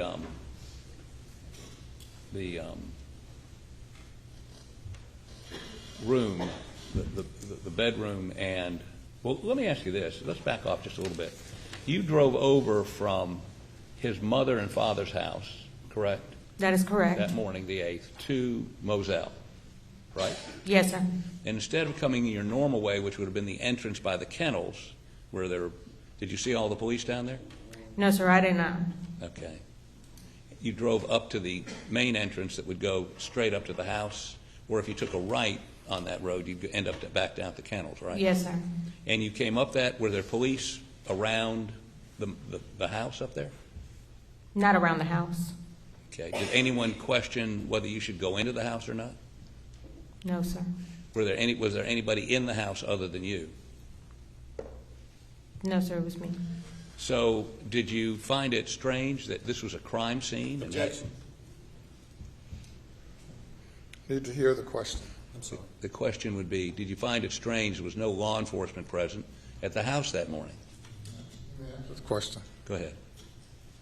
It wasn't strange because there was law enforcement all over on the kennel side. It wasn't strange that they allowed me to go into the house. Well, let me ask you this. Did anybody from SLED show up while you were there that morning? I believe there was an officer. I do not recall the officers. Do you remember somebody coming in to search the house while you were there? There were several agents that came through. Right. But you'd been there for a while before they got there? Yes, sir. Did they ask you about clothes you'd found, or did they ask you about anything that you found out of the ordinary, anything like that? I didn't ask any questions. They didn't ask me. They just went about doing what they were doing. And were they going from room to room? Were they looking for things under the bed? Do you remember? It appeared that that's what they were doing, sir. Okay. But that was after you got there and picked up the bathroom, picked up the towel? No, sir. I hadn't picked up anything at that point because I was still in shock and I was still trying to process what had just happened to my friend. So they would have seen the khaki pants on the floor. Objection. Did they go into the bathroom? I couldn't tell you, sir. Okay. The laundry room sits on the other side of the house, and I had to take some time to process what had happened to Maggie and Paul. I know I saw agents that went upstairs to Paul's room. I saw them walking through the house, sir, but I don't know what they took, what they didn't took. All I can tell you is what I saw when I got there. Okay. While they're there or after they left, is that when you went into the bathroom and saw the khaki pants, somebody taking a shower, there was a towel on the floor, khaki pants on the floor? Was that before or after they left? Yeah, after. Okay. So all those items would have been there for those folks to see, as far as you know. Yes, sir. Now let me ask you a couple of things and about what you saw. They keep showing you this picture by the tree of Alex, and he appears to have on a khaki pair of pants in that picture, correct? Yes, sir. And I'm sure he had a number of different pairs of khaki pants, but were those khaki pants similar to the ones he has on in the picture? Could they be the same ones?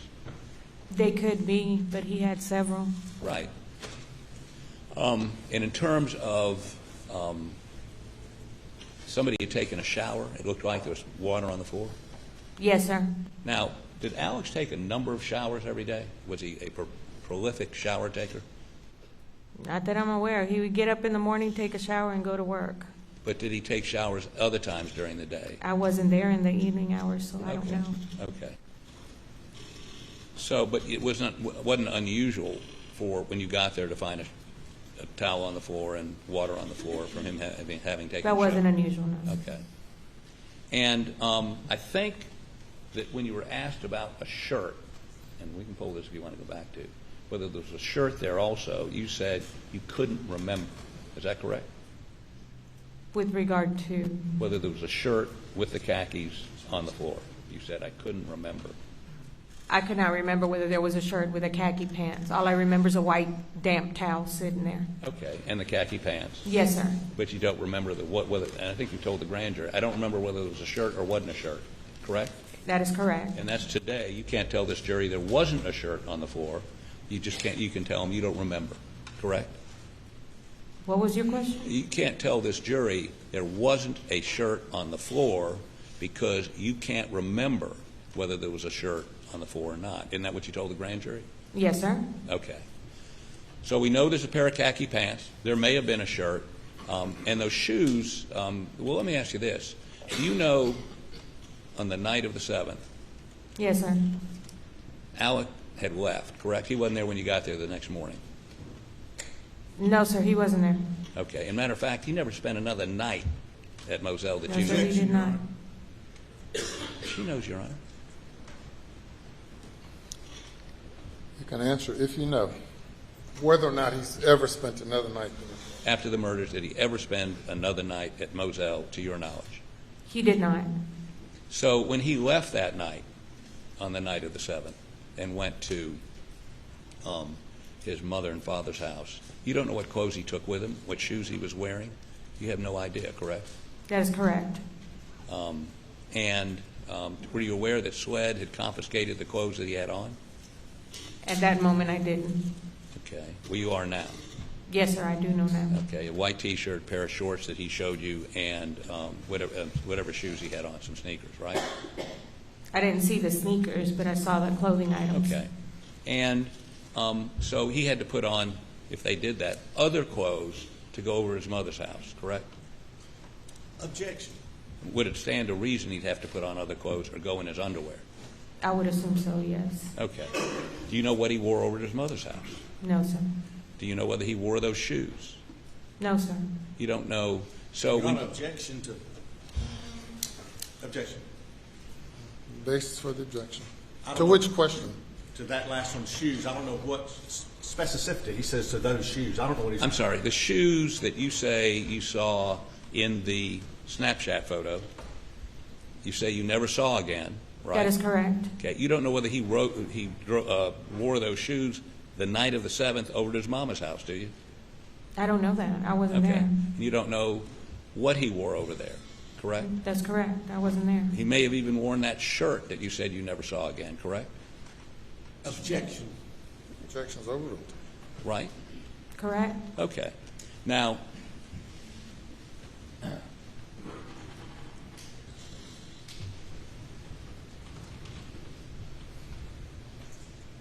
if somebody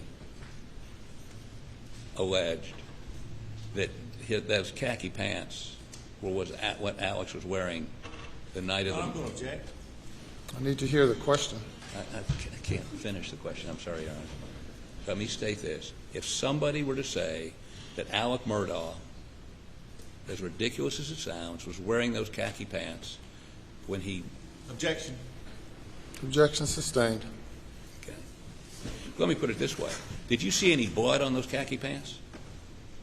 No, sir. He washed them, right? Yes, sir. Did you put anything on them to get blood stains out? I mean, would there be... Are you been saying that I removed bloodstains off of khaki pants? I'm asking you rhetorically. I'm asking you, did you see any blood stains? There appeared to be no bloodstains on those pants. Okay. And in the bathroom, did you see any bloody footprints? I did not. Did you see any blood on that towel?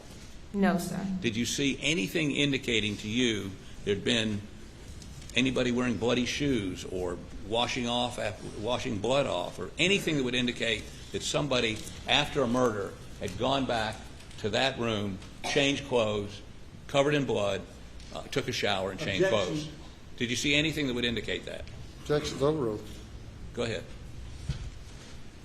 This is the first time that I have ever been in a situation where somebody was murdered. Right. I didn't know, as far as what you're asking me, if there was anything bloody in there. No, it did not appear to be anything bloody in there. Did you clean the shower that day? Yes, sir, I rinsed it off. You rinsed it off. Nobody told you not to rinse off the shower? No, sir. Okay. And again, nobody from SWED, as that group went through, asked you, did you see bloody footprints? Did you see any evidence that there was anything bloody in that bathroom? Did anybody ask you that? No, sir. And your testimony is those khaki pants were there after SWED left? Yes, sir. and maybe even a shirt you can't remember. Yes, or possibly a T-shirt, but I did not see it. I don't remember. Okay, you don't remember what kind of shirt, if there was a shirt. Not objection. The objection is overruled. Thank you. Do you remember, I'm doing like Mr. Meadows now, I forgot the question. But let me see if I can get this back on track. These interruptions are getting me a little askew. So I think you've already asked and answered that. Now, let me talk a little bit about the cell phone service in Moselle. You had a cell phone? Yes, sir. And the servicer was who? What was it, Verizon? Or do you know? The cell phone carrier is Verizon, yes, sir. Okay. And so did you ever have any trouble getting a signal anywhere on the Moselle property? Up at the house, down at the dog kennels? Was it sporadic? Yes, sir, it was. Okay. And sometimes you'd be talking to somebody and they'd drop off. The call would end, not because you ended it, because the service was bad. Yes, sir. If you were moving around in the house, certain areas, you could not get a signal. What about down from the kennels? It was touch and go in the kennels. You really once you got signal, you better stay where you were at, because if you moved, you were going to lose your signal. Okay. So it would not be unusual at the kennels, if you did move, that if you were having a conversation or getting text or trying to answer a text, you wouldn't be able to do so. Like I said, it depends on where you kind of knew the areas. At least for me, I already knew that if I had to make a call or send a text, I would walk out the kitchen door straight to the edge of the corner right there on the porch and make my call and not move. If not, I would lose the call, or I would not be able to make my call. What about at the kennels? At the kennels, like I said, it depends on the area where you were at. And once, basically everybody, we all kind of knew that if you moved out of a certain area and went to another, you were going to lose signal. Okay. Now, at the kennel, do you know what area you could get a call? Keep that. I mean, you just talked about up at the house. There was a sweet spot, if you'll pardon Yes, sir. my language. Was there a sweet spot down at the kennel, or do you know? I'm not sure at the kennels, but I do remember Mr. CB saying that the signal out there was horrible for making calls or getting calls. Or sending texts or getting texts? Exactly. Yes, sir. Okay. Now, let me talk to you a little bit about this conversation in August of 21, after the murders. Yes, sir. Mr. Alec came over and was inquiring of you what shirt he had on that day, correct? It didn't feel like he was inquiring. It felt more like he was trying to convince me of the shirt that he was wearing. Did he tell you that he just finished? Objection. I'm sorry. I'm just asking if he told you something. Objection. Cross-examination. Not objecting to hearsay for the record. I need to hear the question, number one. Number two is cross-examination. Go ahead. Did he tell you that he just finished Objection. meeting? Do you want me to pose the question, Your Honor, or not? All right. I'm going to send the jury to the jury room. Please do not discuss the case.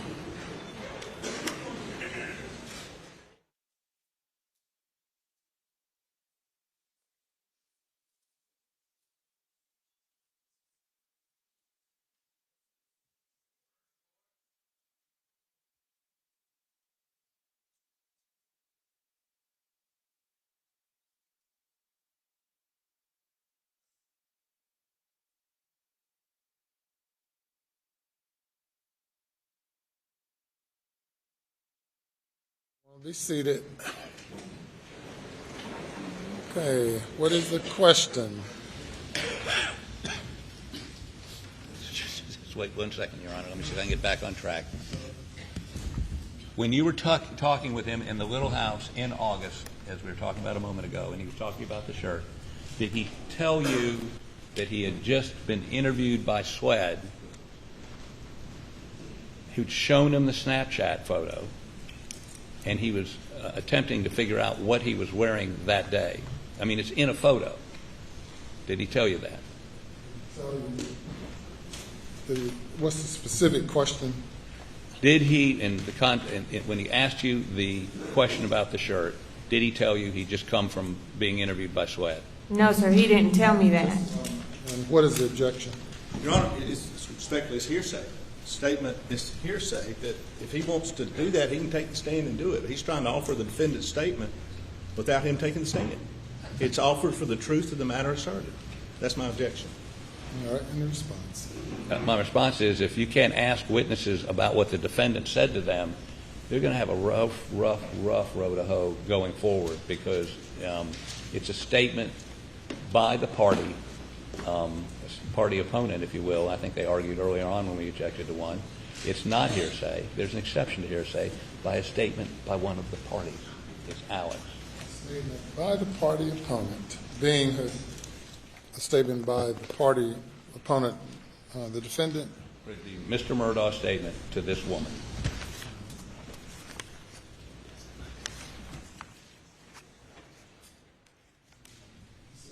Others? Not that this matters. I've been doing this 35 years. He's on trial. We know that. But I'm just saying it's not a party opponent. He's trying to get in a statement from the defendant. Statements against interest, that the state, there is a difference between the state asking what the defendant said and the defense. And if they hadn't objected to some, they thought that's their prerogative. But they're trying to offer the defendant's statement in evidence without him taking the stand. I respectfully think that's objectable as hearsay. He's the defendant on trial. They're offering it for the self-serving hearsay. They're offering it for the truth of the matter asserted. And I respectfully think that he's got to take the stand and get that information in. And Your Honor, maybe I'll make this simple. What would your answer to that question be next? Did he tell you about talking to Sweat that day? No, sir, he did not. Okay. Your Honor, 801D2 allows us to ask the question and not the defense. I don't understand what the self-serving is. She didn't say anything. He didn't say anything about Sweat.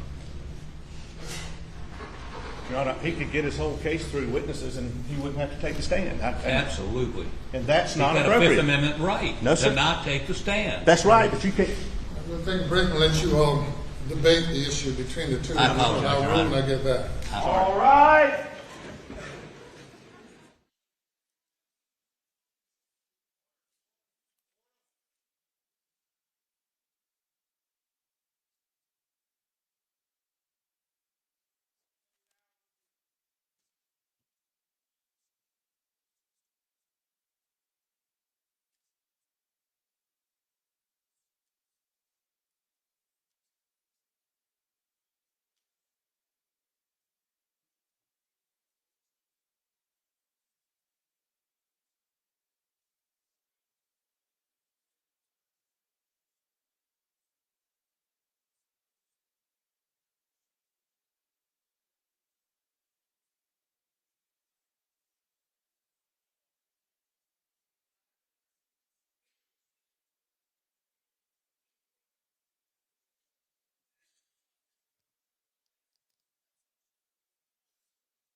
come to order.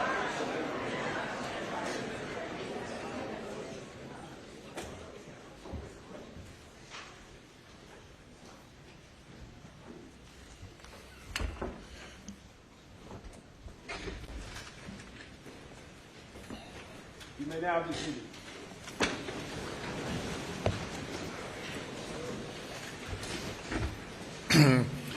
The objection is sustained. It's hearsay. You bring the jury.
All right, thank you. The objection is sustained. Your next question. Please, Court, Your Honor. Yes, sir. So this conversation occurred, I think, did you say prior to them going to a golf tournament? Yes, sir. He said Randy had just dropped him off so that he could get his clothes because him and Buster and Randy were going golfing. Him and Buster and who? Randy. Randy, okay. We're going to a golf tournament that weekend? I don't know if it was a golf tournament or what, but I know he said they were going away. They were going golfing. Okay. And speaking of Buster, can you point Buster out in the audience for me, please? Buster, oh, you're back there. Okay, I'm sorry. Stand up, please. Yes, sir. Is that Buster? Yes, sir. Okay. You all always had a great relationship, right?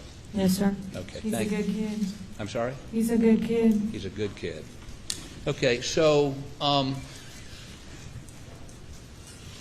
one of the other questions I have is, did you ever see Paul with any guns? Yes, sir. No? Yes, sir. I'm sorry. And did he have guns around all the time? Yes, he did. Matter of fact, there are all guns all over that place, right? In the vehicles, on the go-karts, sometimes in the hangar. So did Paul ever leave guns? Just where, if he was, for instance, down at the hangar, would he ever leave guns down there? I have found one occasionally out there. A pistol or rifle? A rifle. You know what kind it was? No, sir. Okay. And do you know if he ever left any down in the feed room?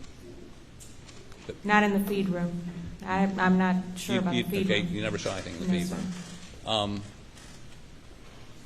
I believe in one of your statements I read that sometimes he'd leave him somewhere and actually there'd be rust on the rifle or the shotgun or whatever. If he left it on the golf cart outside, he would sometimes leave it laying across, and I would get it in the morning, and already the dew would rust off. And that would be a golf cart he would drive down to the kennels, for instance?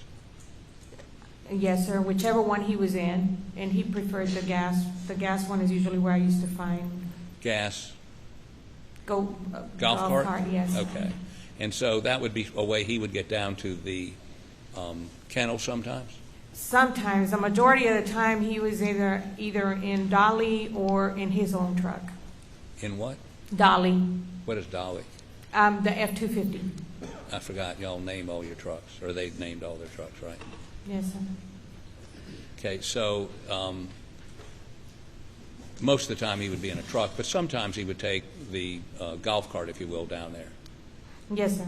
And apparently sometimes he had guns in the golf cart. Yes, sir. Okay. Now, let me touch a couple of other things.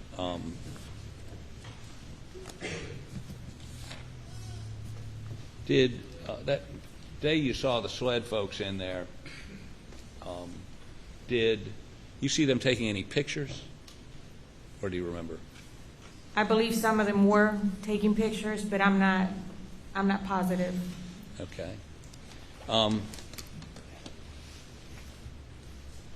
You were shown a picture of a rain jacket? Yes, sir, I was. Okay. And had you ever seen that rain jacket at the house? Not at Moselle, no, sir. Correct. You ever? And what size clothes did Alec wear? 2XL. 2XL, not just a large. Would anything a large fit him? I don't think he might have had one or two items that were that size, but most of the clothing was 2XL. 2XL. How about, would you put exhibit number? Yes, please. And blow it up for me, please.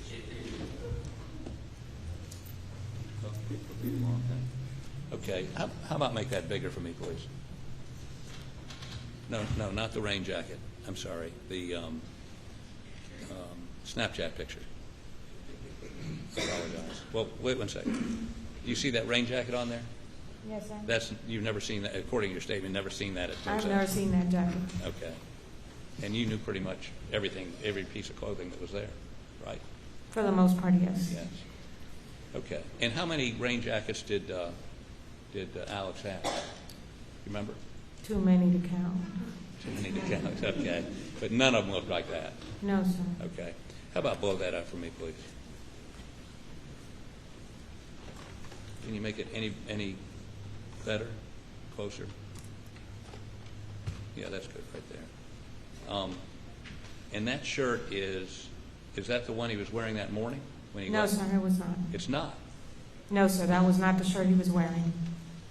And this is at 7, you understand this is 7:40 p.m. That evening when he's out with Paul. I wasn't there then. Okay. But that's not the shirt he was wearing when he left that morning. That is correct. That was not the shirt. Okay, beg the court's indulgence, one moment.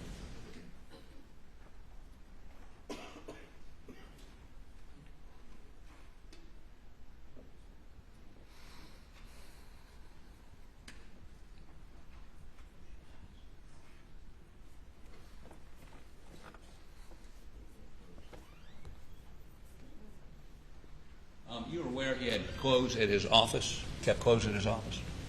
Yes, sir, among other places. Where else would he have Car. clothes? He have it in a car? Yes, sir. Where else?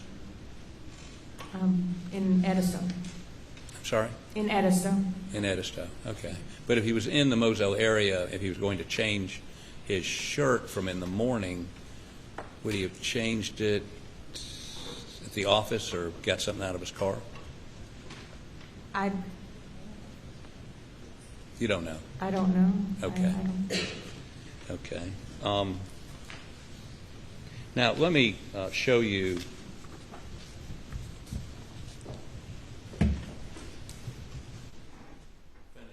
.107.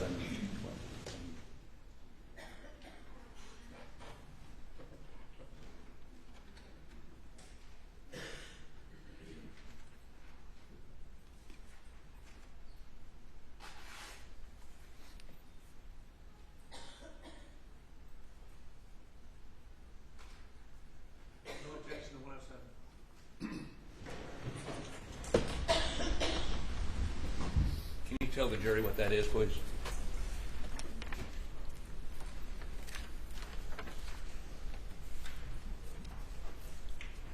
The text messages from me and Maggie?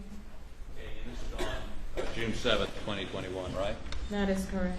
And the first one, I'm just going to try to hurry this up a little bit. She asked you to stop. Yes, sir. She says, will you stop by, this is at 7:05 a.m., stop by the store and get Alex Capri Sun. He likes orange and pineapple flavor plus Mountain Cooler. Thank you, I'll pay you back. You say, I will. She says, thank you, get 2 boxes. Now, after that conversation, there's a text at 3:28 p.m. Blanca, dinner's on the stove, just left. So you left there at about 3:30, correct? Yes, I sent the text before I actually walked out of the house. I had a habit of sending her the text, make sure everything, and then locked up before I left. Okay. But at that time, I had gone upstairs to drop off some clothes, and I noticed that Paul's truck, or a white truck, was sitting at the kennels, so I left the front door unlocked at that time instead of locking it. But you didn't see Alec anywhere there? No, sir. Okay. You didn't see his vehicle? No, sir. Okay. And she says at 3:40, thank you, right? Yes, sir. Okay, then at 3:54, you said, you're welcome, I just made your deposit. Maggie then says, I guess this is a fun exchange, thank you, I'm waiting at the doctor. Alex wants me to come home. I had to leave the door open at Edisto, but trust the Mexicans to shut and lock for me. Yes, sir. And then she says, Alex's dad back at the hospital. The last doctor claims not cancer, pneumonia. Alex is about to die. Hope he doesn't go down there to sleep. Now, you know what she meant by that? What she meant was Maggie used to get frustrated. She said every time something happened at Alameda with his dad or his mom, that Alec would get called and nobody else, that they always called Alec to go to the house. And she did get upset over that the family was basically putting all that on Alec and he wasn't getting enough rest. So when she said he's going to die, she's worried about his health. She was worried about his health, yes. Okay. And she says Alex needs to take care of himself as well. And that's consistent with what you just said, correct? She's Yes. worried about his health. Yes. And you said, yes, he does. He told me he was tired when he left. I hope they can treat Mr. Randolph. Maggie says, I'm scared for him and Alex and all of us. What do you mean by that? Because Alec hadn't had much sleep. That was her main concern, was the fact that her main frustration was the fact that in the middle of the night or whenever, if Mr. Randolph or Miss Libby were uncomfortable, that they would always, she seemed to think that they always called Alec and there goes Alec, to take care of it. And she felt that it wasn't fair that he was the only one having to take him. And your response to that is, I know, just pray about it and hope he gets a little better. Is that what you said? Yes, sir. Okay. And you say, Alex and you really need to relax. Always being on the go with little or no sleep is not healthy. Remember, I have a doctor's appointment in the morning in Beaufort. If I get done early, I'll go to Moselle. I'll let you know. And she says, no worries, right? Yes, sir. Now, oh, you've got the exhibit. Take that from me and hand it to. Okay. So,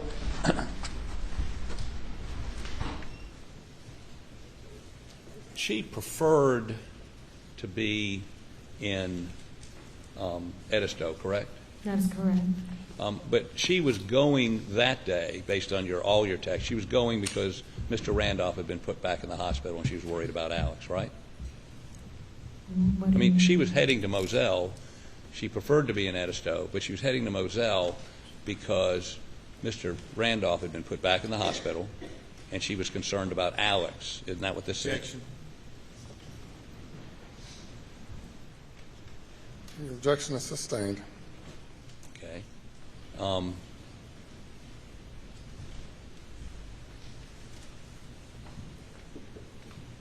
She indicated to you that Paul was coming in your telephone conversations, correct? That is correct. And did she indicate in your telephone conversations that she needed dinner for her, Paul, and Alec, right? Yes, she did. And did she indicate in any way that she did not want to go to Moselle to have dinner with Alec, Paul, that night? Her conversation with me was that Alec wanted her to go to Moselle that day, and she was concerned about the workers that she had in Edisto, and she would have preferred to be in Edisto, taking care of the final details. But for Mr. Randolph's condition. She was concerned about the work being done and leaving the house open in Edisto. She She wasn't concerned about Mr. Randolph. I mean, she was, but her more concern was that her house was open. Okay. Now, I mean, she preferred to be at Edisto in the summertime as opposed to Moselle at all, correct? That is correct. Now,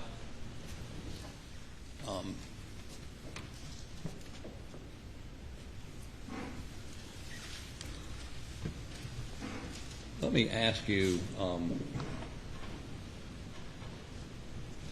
did SWED ask you about at any point about the clothes that Alex was wearing on the 7th? At some point, did they ask you that? Not until recent. Recently, right? Yes, sir. Okay. And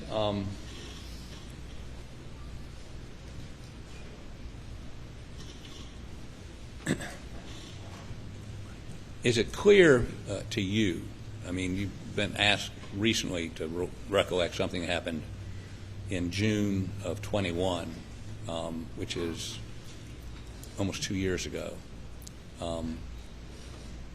Did they ask you other questions about what happened on June 7th when they asked you about the clothes?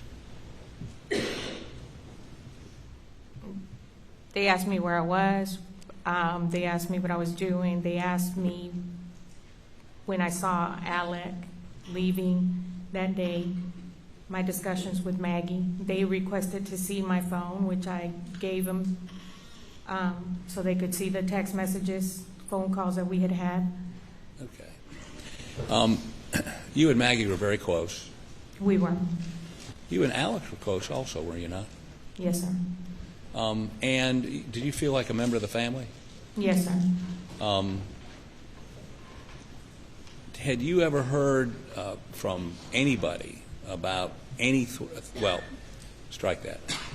Did you indicate that Maggie, one of the things Maggie told you was that she was not, after the boat case, she was not being treated very well by the people in Hampton, correct? That is correct. They shunned her, they were rude to her, those kinds of things. That is correct. Did she also indicate to you that she was concerned about Paul because he'd received a bunch of threats? Objection. The objection's overruled. Did she ever indicate to you she was concerned about Paul because Paul had received threats? Yes. Okay. Beg the court's indulgence.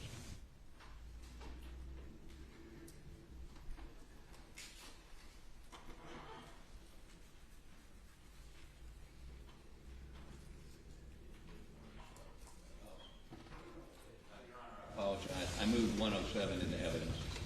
Have you got it? Is it up there? I gave it to the clerk.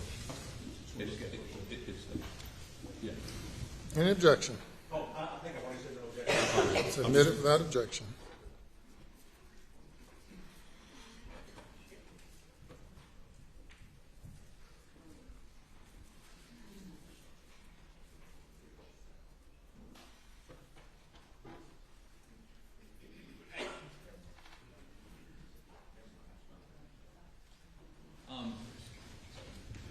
That same morning of the 8th, did you clean the gun room? I didn't go in the gun room. I went in there, but I didn't do anything in the gun room. Didn't pick anything up? No, sir. Okay, and when you went into the kitchen that morning, was there anything that would indicate to you that other people had been there the night before? Like glasses or bottles of water or anything? No, sir. Okay. Thank you. Any redirect? Okay, please court.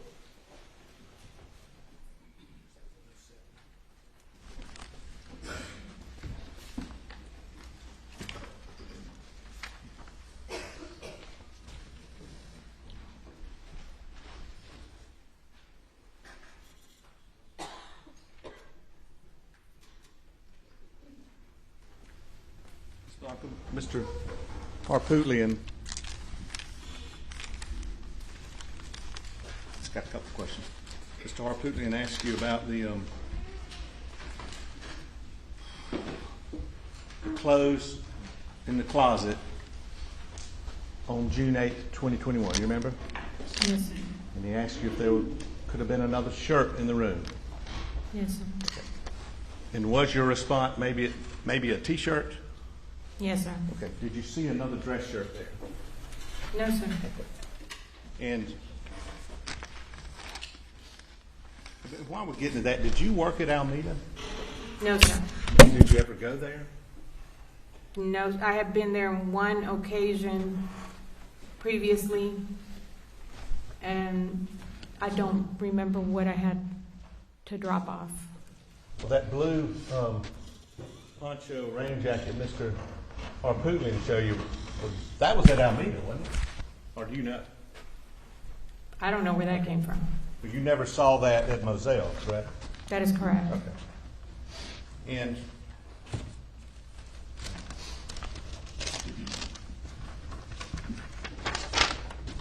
State 7, well, first of all, this is States 2. States 306. Have you ever seen that shirt again since you went back the 8th, the 9th, until today? Have you ever seen that shirt again? No, sir. Once I moved a lot of the belongings to the little house, he had packed some of the clothes up, but over the weekends and stuff, when they were going from place to place, I noticed that he was purchasing different clothing items, shorts, shirts. So there was a couple of new ones in there, which still was not that shirt. It was some of the newer ones. Who was purchasing a lot of shorts and shirts? Alec. After this event?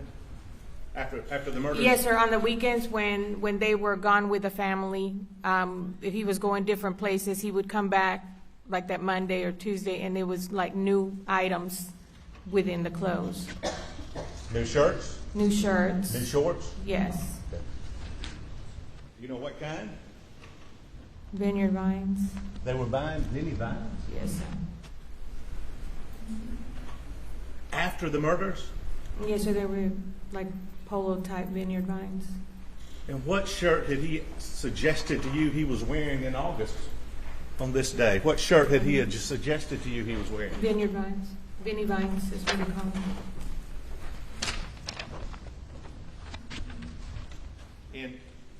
In State 7, you said you recognize these shorts and shirts? Yes, sir.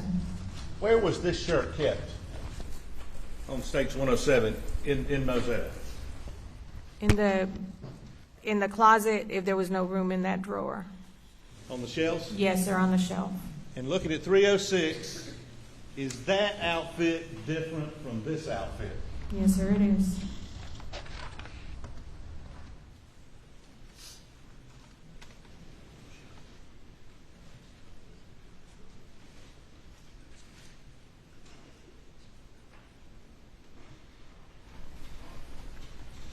And I think Mr. Harpootlian showed it 107.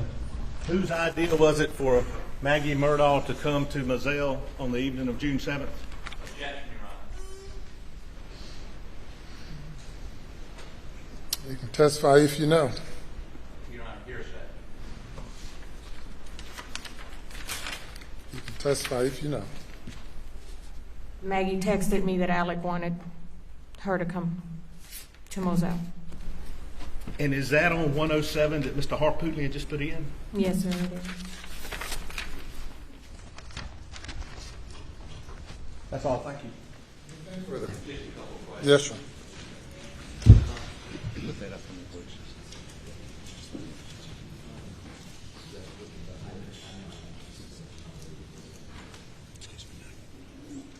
What's that exhibit?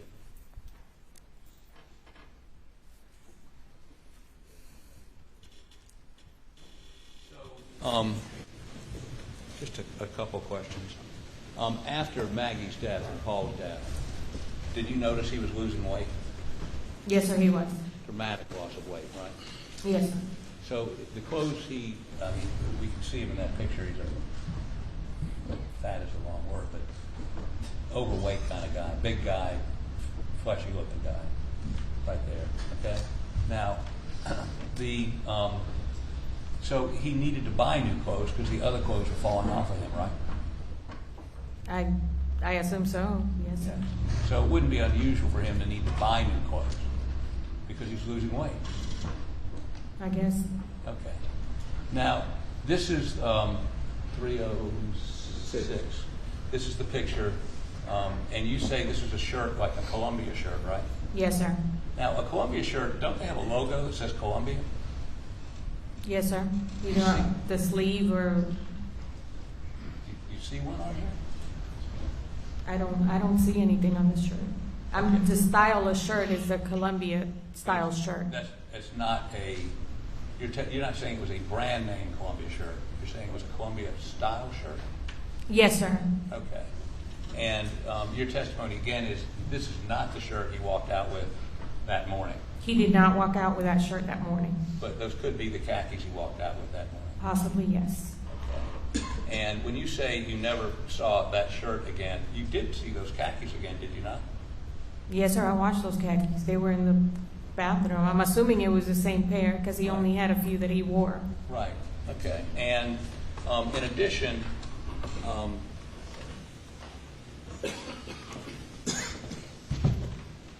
your testimony would be that the only, well, I guess you're saying that morning he didn't have that shirt on, but he had those pants on. Could possibly have those pants. He had several. Okay. And would you scroll down to the footwear, please?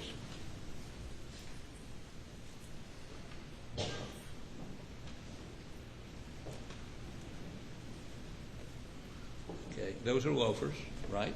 Yes, sir. And what do they seem to be made out of? Like soft leather. So your testimony is that those were shoes he only wore around the house. He had like house slippers. Usually when Alec would go outside, he had them Georgia boots that he would wear or the duck boots, and those would be left by the front door when I would walk through the door in the next morning. In June, it was pretty hot down there in Moselle. Yes, sir, but those were his go-to shoes Okay. when he would go outside or mess around, like he said, with Paul that day. What kind of shoes was he wearing when he went to work that day? The dress shoes, a pair of brown leather. Okay. Now, when were you first asked about what he was wearing that day?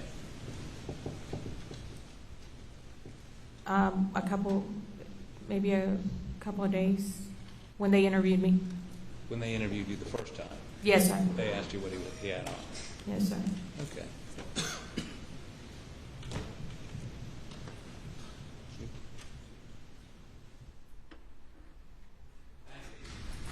You may step down.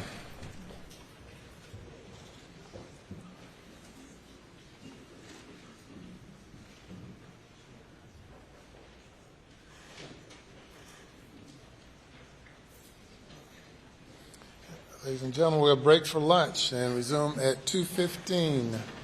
Please do not discuss the case.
may now be seated.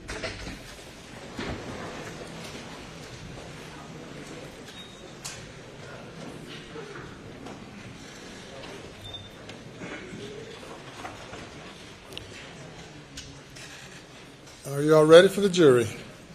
State's ready, Your Honor.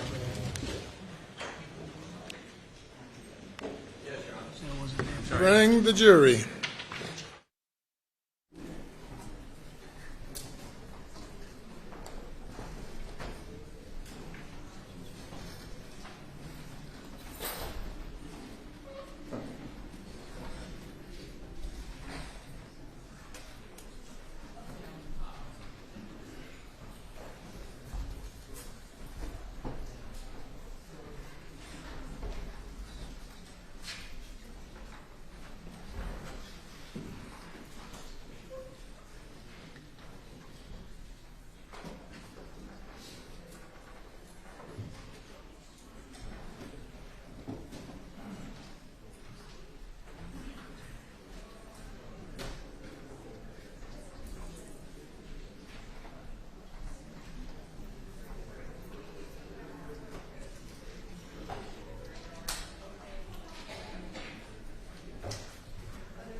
Very good. Welcome back.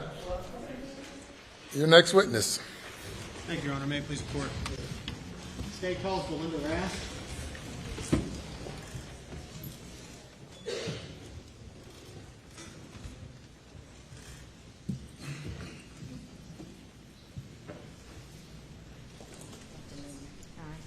Raise your right hand, left hand on the Bible.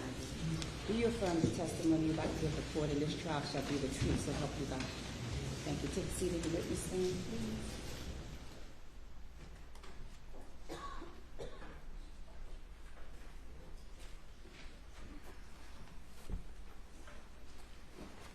Can you please repeat your name again for the record and spell your last name?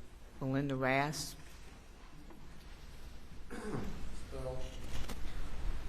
R-A-S-T.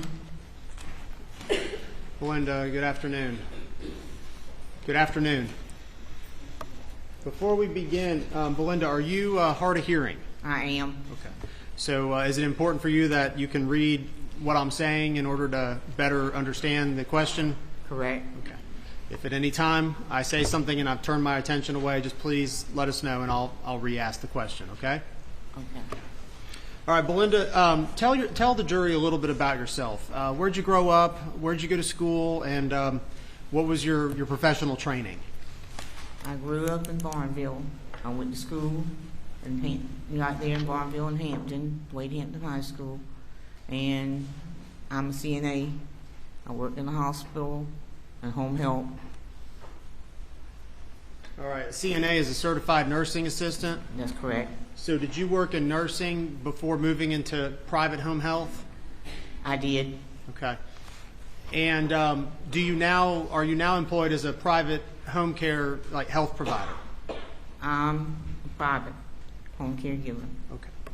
And Belinda, I'm going to ask you to put that microphone as close to you as you can. You might have to move it a little bit. Thank you. Okay. Okay, great. All right, well, tell us a little bit about what private home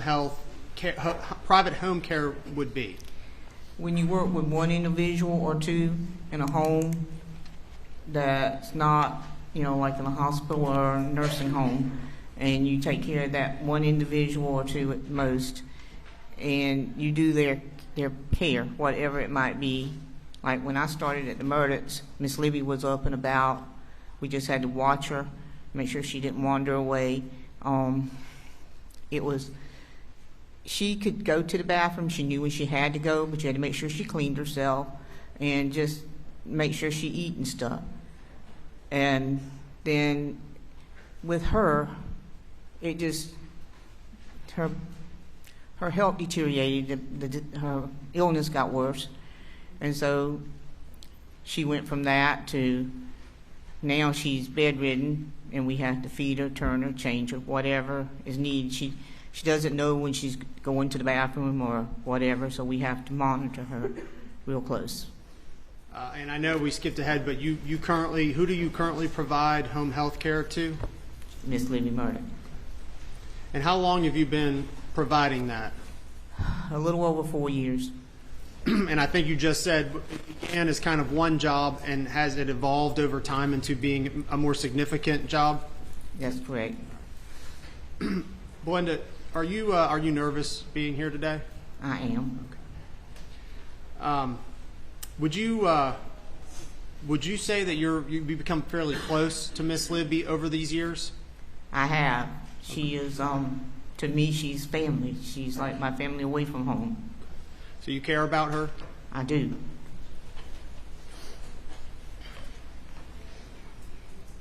All right. Well, Ms. Rast, tell me about what your typical hourly shift is. From 8 p.m. to 8 a.m. All right. And do you occasionally work weekends? I work every other weekend. And what would your hours be on the weekends? From 7 p. till 8 a.m. in the morning, or 9. Okay. 9 on So Saturday for and weekdays, it's typically 8 p.m. to 8 a.m. Is that correct? Correct. All right. And how long have you been working there again at Almeida? Well, I've already been there 4. This year will be my 5th year. Were you employed during the year 2021, June of 2021? I was.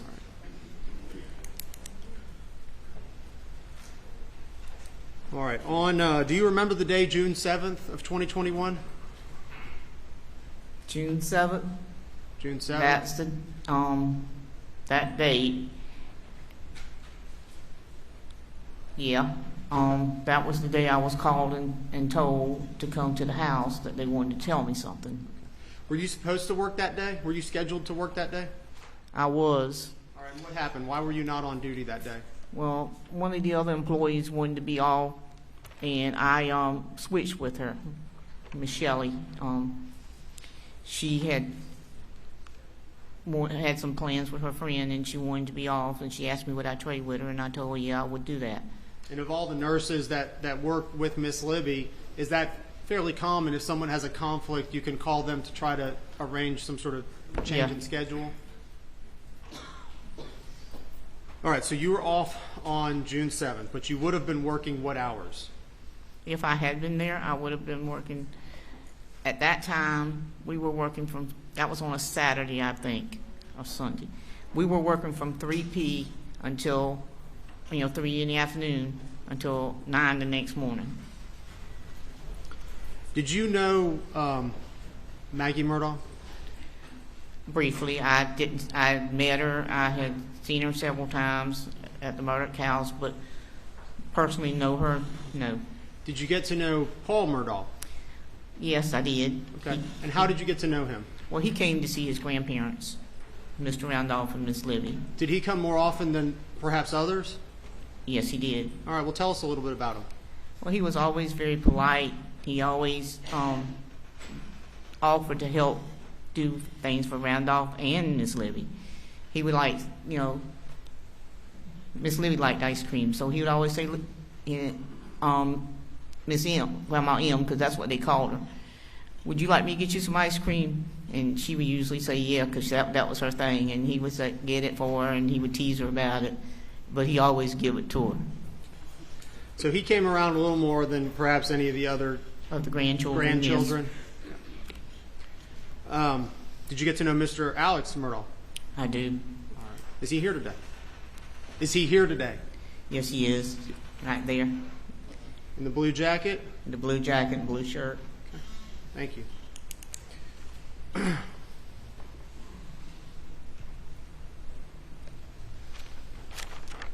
On your shift, from the normal shift, 8 p.m. to 8 a.m., how often would you say Mr. Alex stopped by in those years that you've been there? Not very often, not during that time period. 6 or 7 times, maybe. In the 5 years you've been there, the 6 or 7 time? Yes, sir. And you mentioned Mr. Randolph. Who was he again? He was Miss Libby's husband. Did you take care of him? Was he a client of yours? Well, he was not my patient, but I helped him. I assisted him when he needed help. Was there a point in time when his health became fairly poor and that you decided he needed some help? Yes, there was. And if you were there, would you provide that assistance to him, whatever he needed? I did.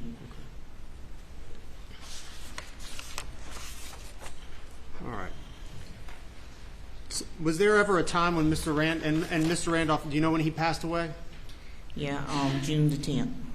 So it was shortly after the murders of Maggie and Polk? Correct. Before he passed, was there ever a time when the defendant came over later at night?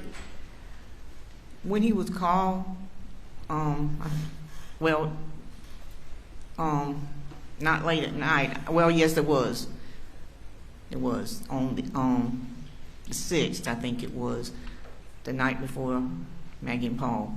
I was there that night, and he and Miss Maggie came. They brought donuts. Okay. Why would they bring donuts? Because Mr. Randolph had asked for some donuts. Did he like donuts? Well, they were Krispy Kreme, and you couldn't get them at the time in our area. So Mr. Randolph liked Krispy Kreme Yes, donuts? he did. All right. Was Mr. Randolph, was he awake, though, when they came there? No, he was not. And did he ever actually see Alex and Maggie? Not to my knowledge. Alex did go to the room and look in at him, but he was asleep, and they chose not to wake him. I told them they could, but they said, no, let him sleep if he can.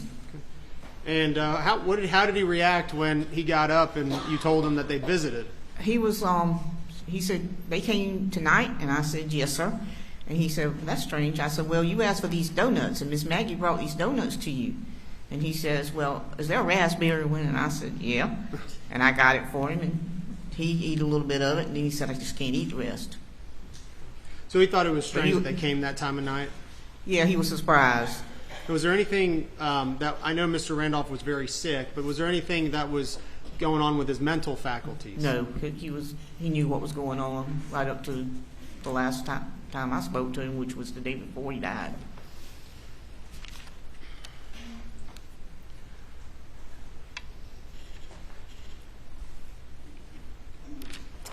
And tell us a little bit in your experience with treating Alzheimer's patients, people with declining dementia. Tell us a little bit about your experiences with them and how they maybe at night, how they rest, and what your treating them involves. Anytime sometimes they're fine with whatever goes on around them. They just ignore it, or they speak out in the beginning and say what they want to say. Sometimes it makes sense, sometimes it don't. As it progresses, they get more like a baby. You know, if you wake them, sometimes they'll go back to sleep. Sometimes they cry. It takes time to calm them and, just guess, because you really don't know. Like a baby, you don't know what's wrong. They might be hungry. They might want something to drink. They might just want to be turned. Okay.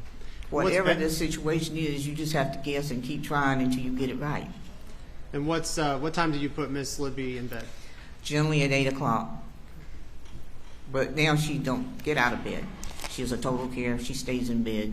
We give her night medication at 8 o'clock, which helps her to rest, along with other medications she has to have. If Miss Libby does go to sleep, what would you prefer as her provider, healthcare provider? To let her sleep, but if a family comes by and they say they want to wake her, I don't object. I let them wake her. Thank you for its indulgence.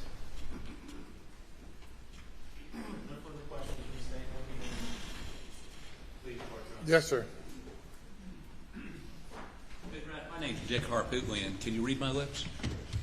Dick Maybe, Harpootlian? I think so. Okay. And I represent Alex. Okay. Now, let me just focus in on, I guess, the reason you're being called here today. You were asked by the state, was it strange for them to show up that Sunday night at late? It was unusual. That was the word you used, not strange, and that's the word you used in your statement you gave about 10 days after the murders to Sweat. Isn't that right? That's correct. Did you know they'd been to a ball game in Columbia before they stopped by? Did Mr. Murdaugh No, tell you sir, that? I did not know that. Okay. And if Mr. Murdaugh, Alec, had stopped by normally during the daytime, you wouldn't have been there, correct? That's correct. Okay. And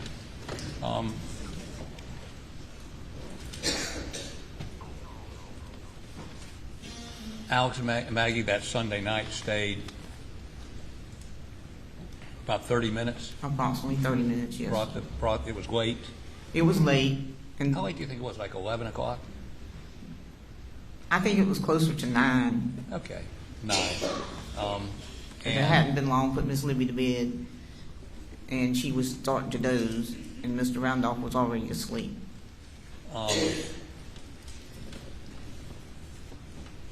And Miss Libby, let's say 2-3 years ago, in 2021, what was her state? She has dementia, is that correct? She does have dementia. Well, Alzheimer's dementia. It is basically the same thing. Okay. It affects the body in the same way. At that time, she could not walk, but we could pick her up and put her in the wheelchair, pivot her, and take her and put her in the bed, and she could feed herself. But now she is deteriorated and she can't feed herself. She can't even give herself a drink of water. Mentally, did she recognize her sons when they came to see her? Sometimes, sometimes not. And has that gotten progressively worse? That is how it works. Was she aware of the fact that her husband of, I think, 40 years had died, Mr. Randolph? We told her. We took her to the funeral, but within a couple of weeks, she doesn't, it didn't seem to recognize the fact. For about, a month, she would call for him from time to time, and then now she doesn't. While you were there, when Paul or some other family member would come over, would that calm her down? Sometimes. Paul had a way of having a calming effect on her. He would always remind her of the past. Like, Grandma, you remember that whipping you give me with that fly swat? Things like that. And did she watch television a good bit? She still does, but she doesn't. She used to play along with the games, but by 21 she wasn't doing that. She was just watching. Okay. Beg the court's indulgence. Thank you. No further questions. Anything further? Thank you, ma'am. You may step down.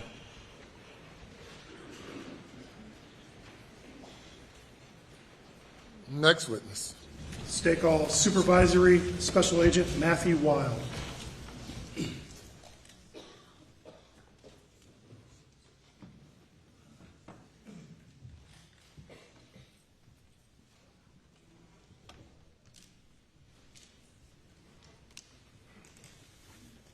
your right hand. Do you affirm the testimony about to give before the next trial shall be the truth, so help you God? I do. Thank you for your hand. Proceed to the witness stand.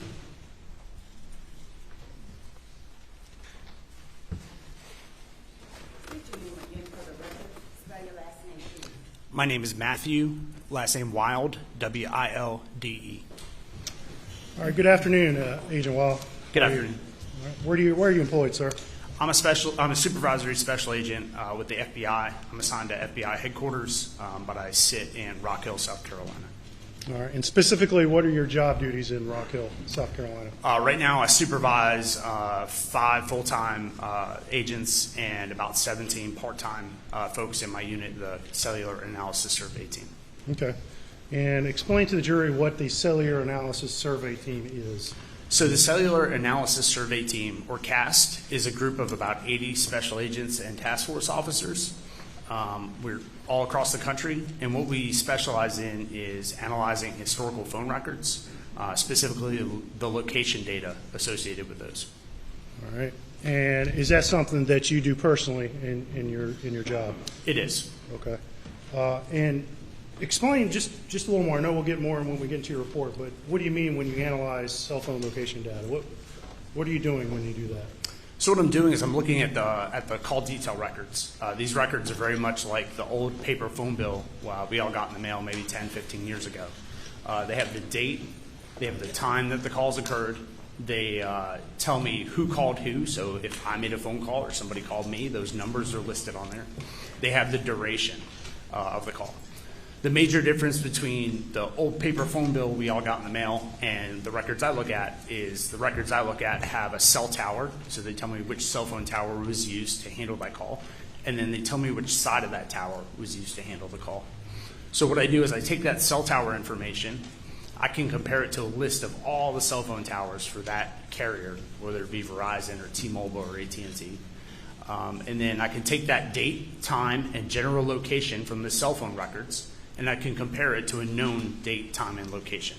So most of the time when law enforcement is investigating a crime, they generally know what date, time, and location that incident occurred. Okay. And as part of your cell phone analysis, do you also take location data directly from phones, if available, and plot that as well? I can do that, yes, sir. So when law enforcement downloads a phone, it comes in a big report, and there's a location data section on there, and I can also I can analyze and map that data as well. And how long have you been doing this cell phone analysis? Part-time since 2012, full-time since about late 2016.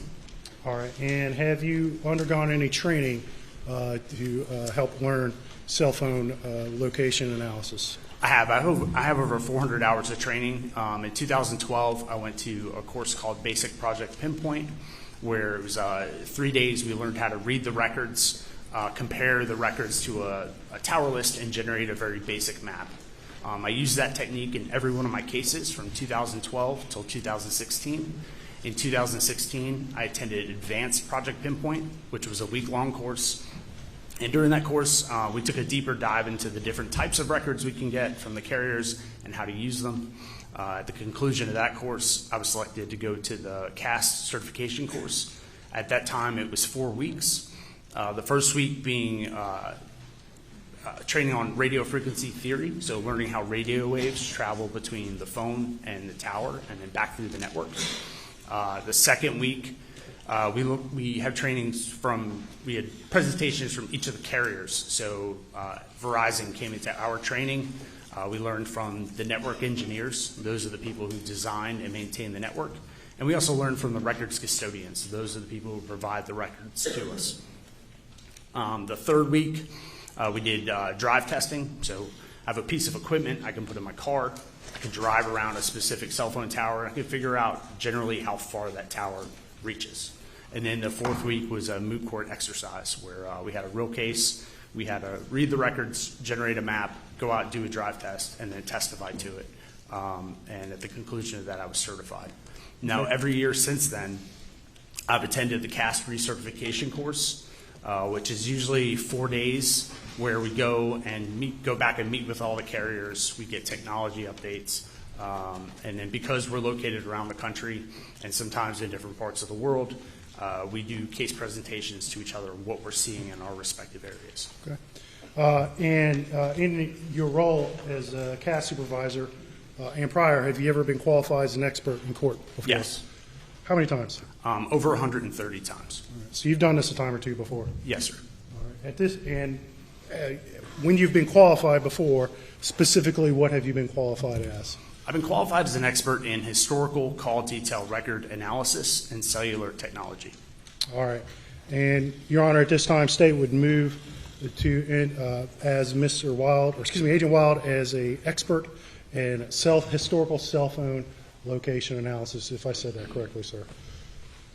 No objection, Your Honor. He's so qualified. All right. And in your role as a CAS supervisor, you became involved in this case. Is that correct? Yes, sir. All right. And you can recall approximately when you became involved? I believe, so I wasn't a supervisor at the time. I was just I was a regular agent, but I was asked in either it had to be in July of 2021 to provide some assistance in this case. Okay. And asked by who? I believe it was Dylan Hightower. Okay. All right. And specifically, at least in July of 2021, what did he ask your assistance for?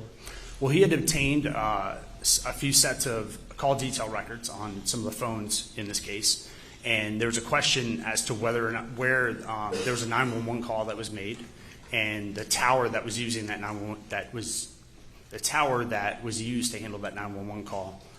There's a question as to whether or not that tower could provide coverage up to Moselle. Okay. And so there was a question about why the 911 call first bounced off a tower in Hampton That's correct. County, correct? Yes, sir. And Moselle, to your knowledge, is in what county? I think it's in Dorchester County. Or could it be Colleton County? Colleton County, yes, sir. And your assistance was asked to help figure out if that was possible. Someone could be at Moselle and a call could bounce off a tower in Hampton. Yes, correct? And the CAS team, does it have tools that can assist in figuring that out? Yeah, we have something called the Gladiator Autonomous Receiver, and it's basically a box that we can put in our car. It's a computer, and it has a couple of receivers in it. And as we drive around, that box maps out the latitude and longitude, so like where we are with the box, and then it measures all the signals from the cell towers that the box can see in its area. It's very much like the old Verizon "Can You Hear Me Now" commercial. It's just doing that hundreds of times a minute. It's just constantly doing that as we drive around. And just to simplify that a little bit, it would be fair to say that what this tool can do is help you map specifically where cell coverage exists and where it doesn't. That's correct. Okay. All right. And as you move forward, did you go ahead and conduct that test? I did. Myself, as well as Dylan Hightower and another agent with the FBI, we grabbed 3 of those pieces of equipment, 3 GARs. We put them in 3 cars. And over 2 days in the beginning of August, we basically drove everywhere all around Moselle, all the way down to Hampton, all the way up to, I believe it's Earhart, and over to 95. Did you also go on the property at Moselle to take these measurements? I personally did, yes, sir. Okay. All right. And afterwards, were you asked to prepare a report and to take all these cell records in and prepare a report and provide this report to show locations of various phones involved in this case? Yes, it was. Okay. I'm going to show you what's been marked as State's Exhibit 458. I'm going to have you take a look at it and see if you recognize it.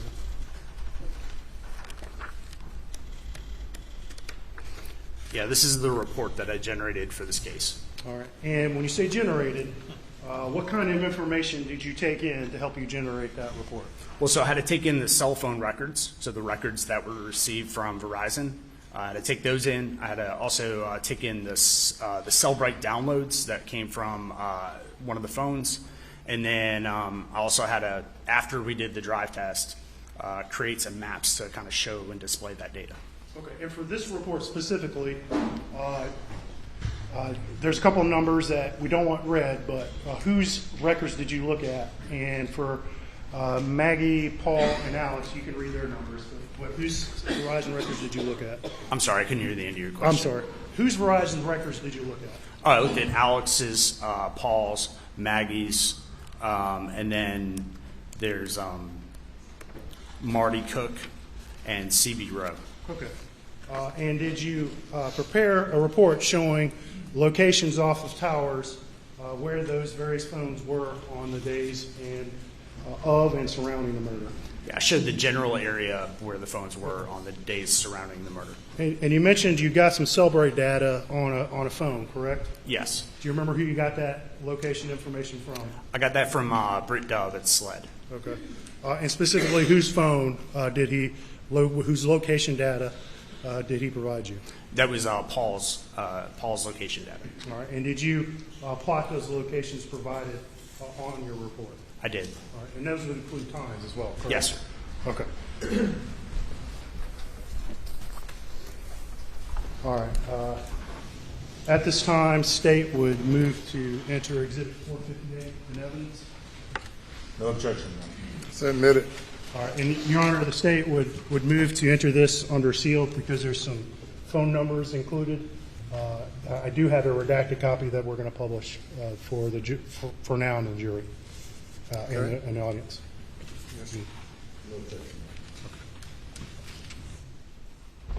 All right,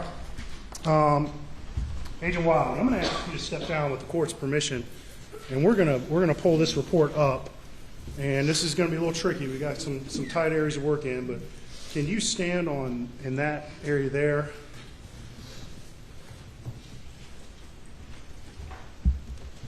Give me a moment.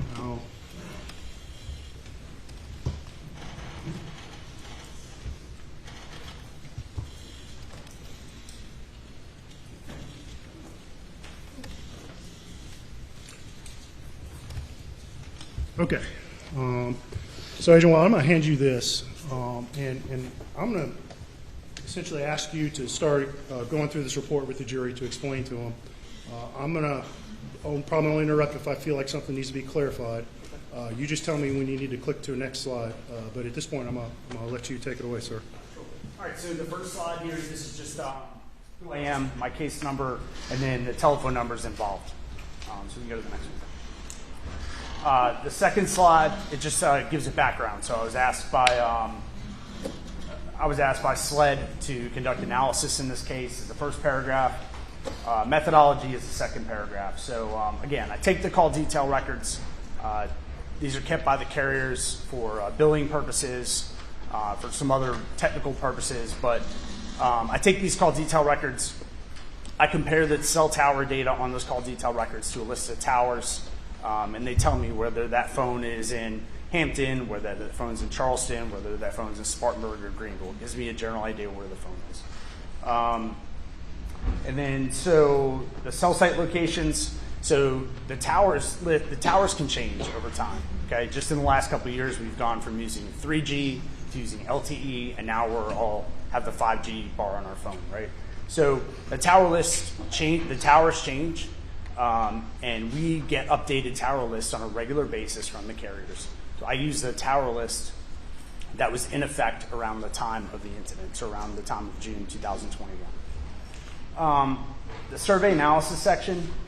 So again, we took 3 pieces of equipment and we basically drove everywhere all the way around around this area, around the area, trying to record all the signals from the different cell towers. What that gives us is a general area of, it actually maps out the area of where there's coverage from those cell towers and cell sectors. And then, my conclusions, you can go on to the next one. So this slide just shows different types of cell phone towers. Okay, I draw your attention to the one on the top left. We have these speaker-looking devices hanging on this tower. Those are the antennas that transmit and receive a signal to and from a phone. Okay, a phone is very much like a car radio. As I drove here today, I tuned into my favorite radio station or my favorite frequency, and somewhere along my route there's a radio tower. It emits a signal at that frequency. My car radio can receive that signal. I can listen to my favorite station. The major difference between a car radio and a cell phone is that with a cell phone, that information has to go in 2 directions. It has to be able to be received from the tower, but you also need to be able to send that information back to the tower. So those are the antennas that send and receive those signals. The second thing about this is you'll know that you realize those antennas, they hang on a triangular shaped structure.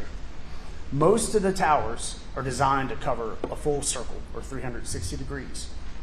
And the way that the carriers accomplish this is by breaking that circle into 3 sides or 3 sectors. So later on in my report, you're going to see these wedge shapes. And I like to just think of the center of that wedge shape as nothing more than the center of one side of this triangle.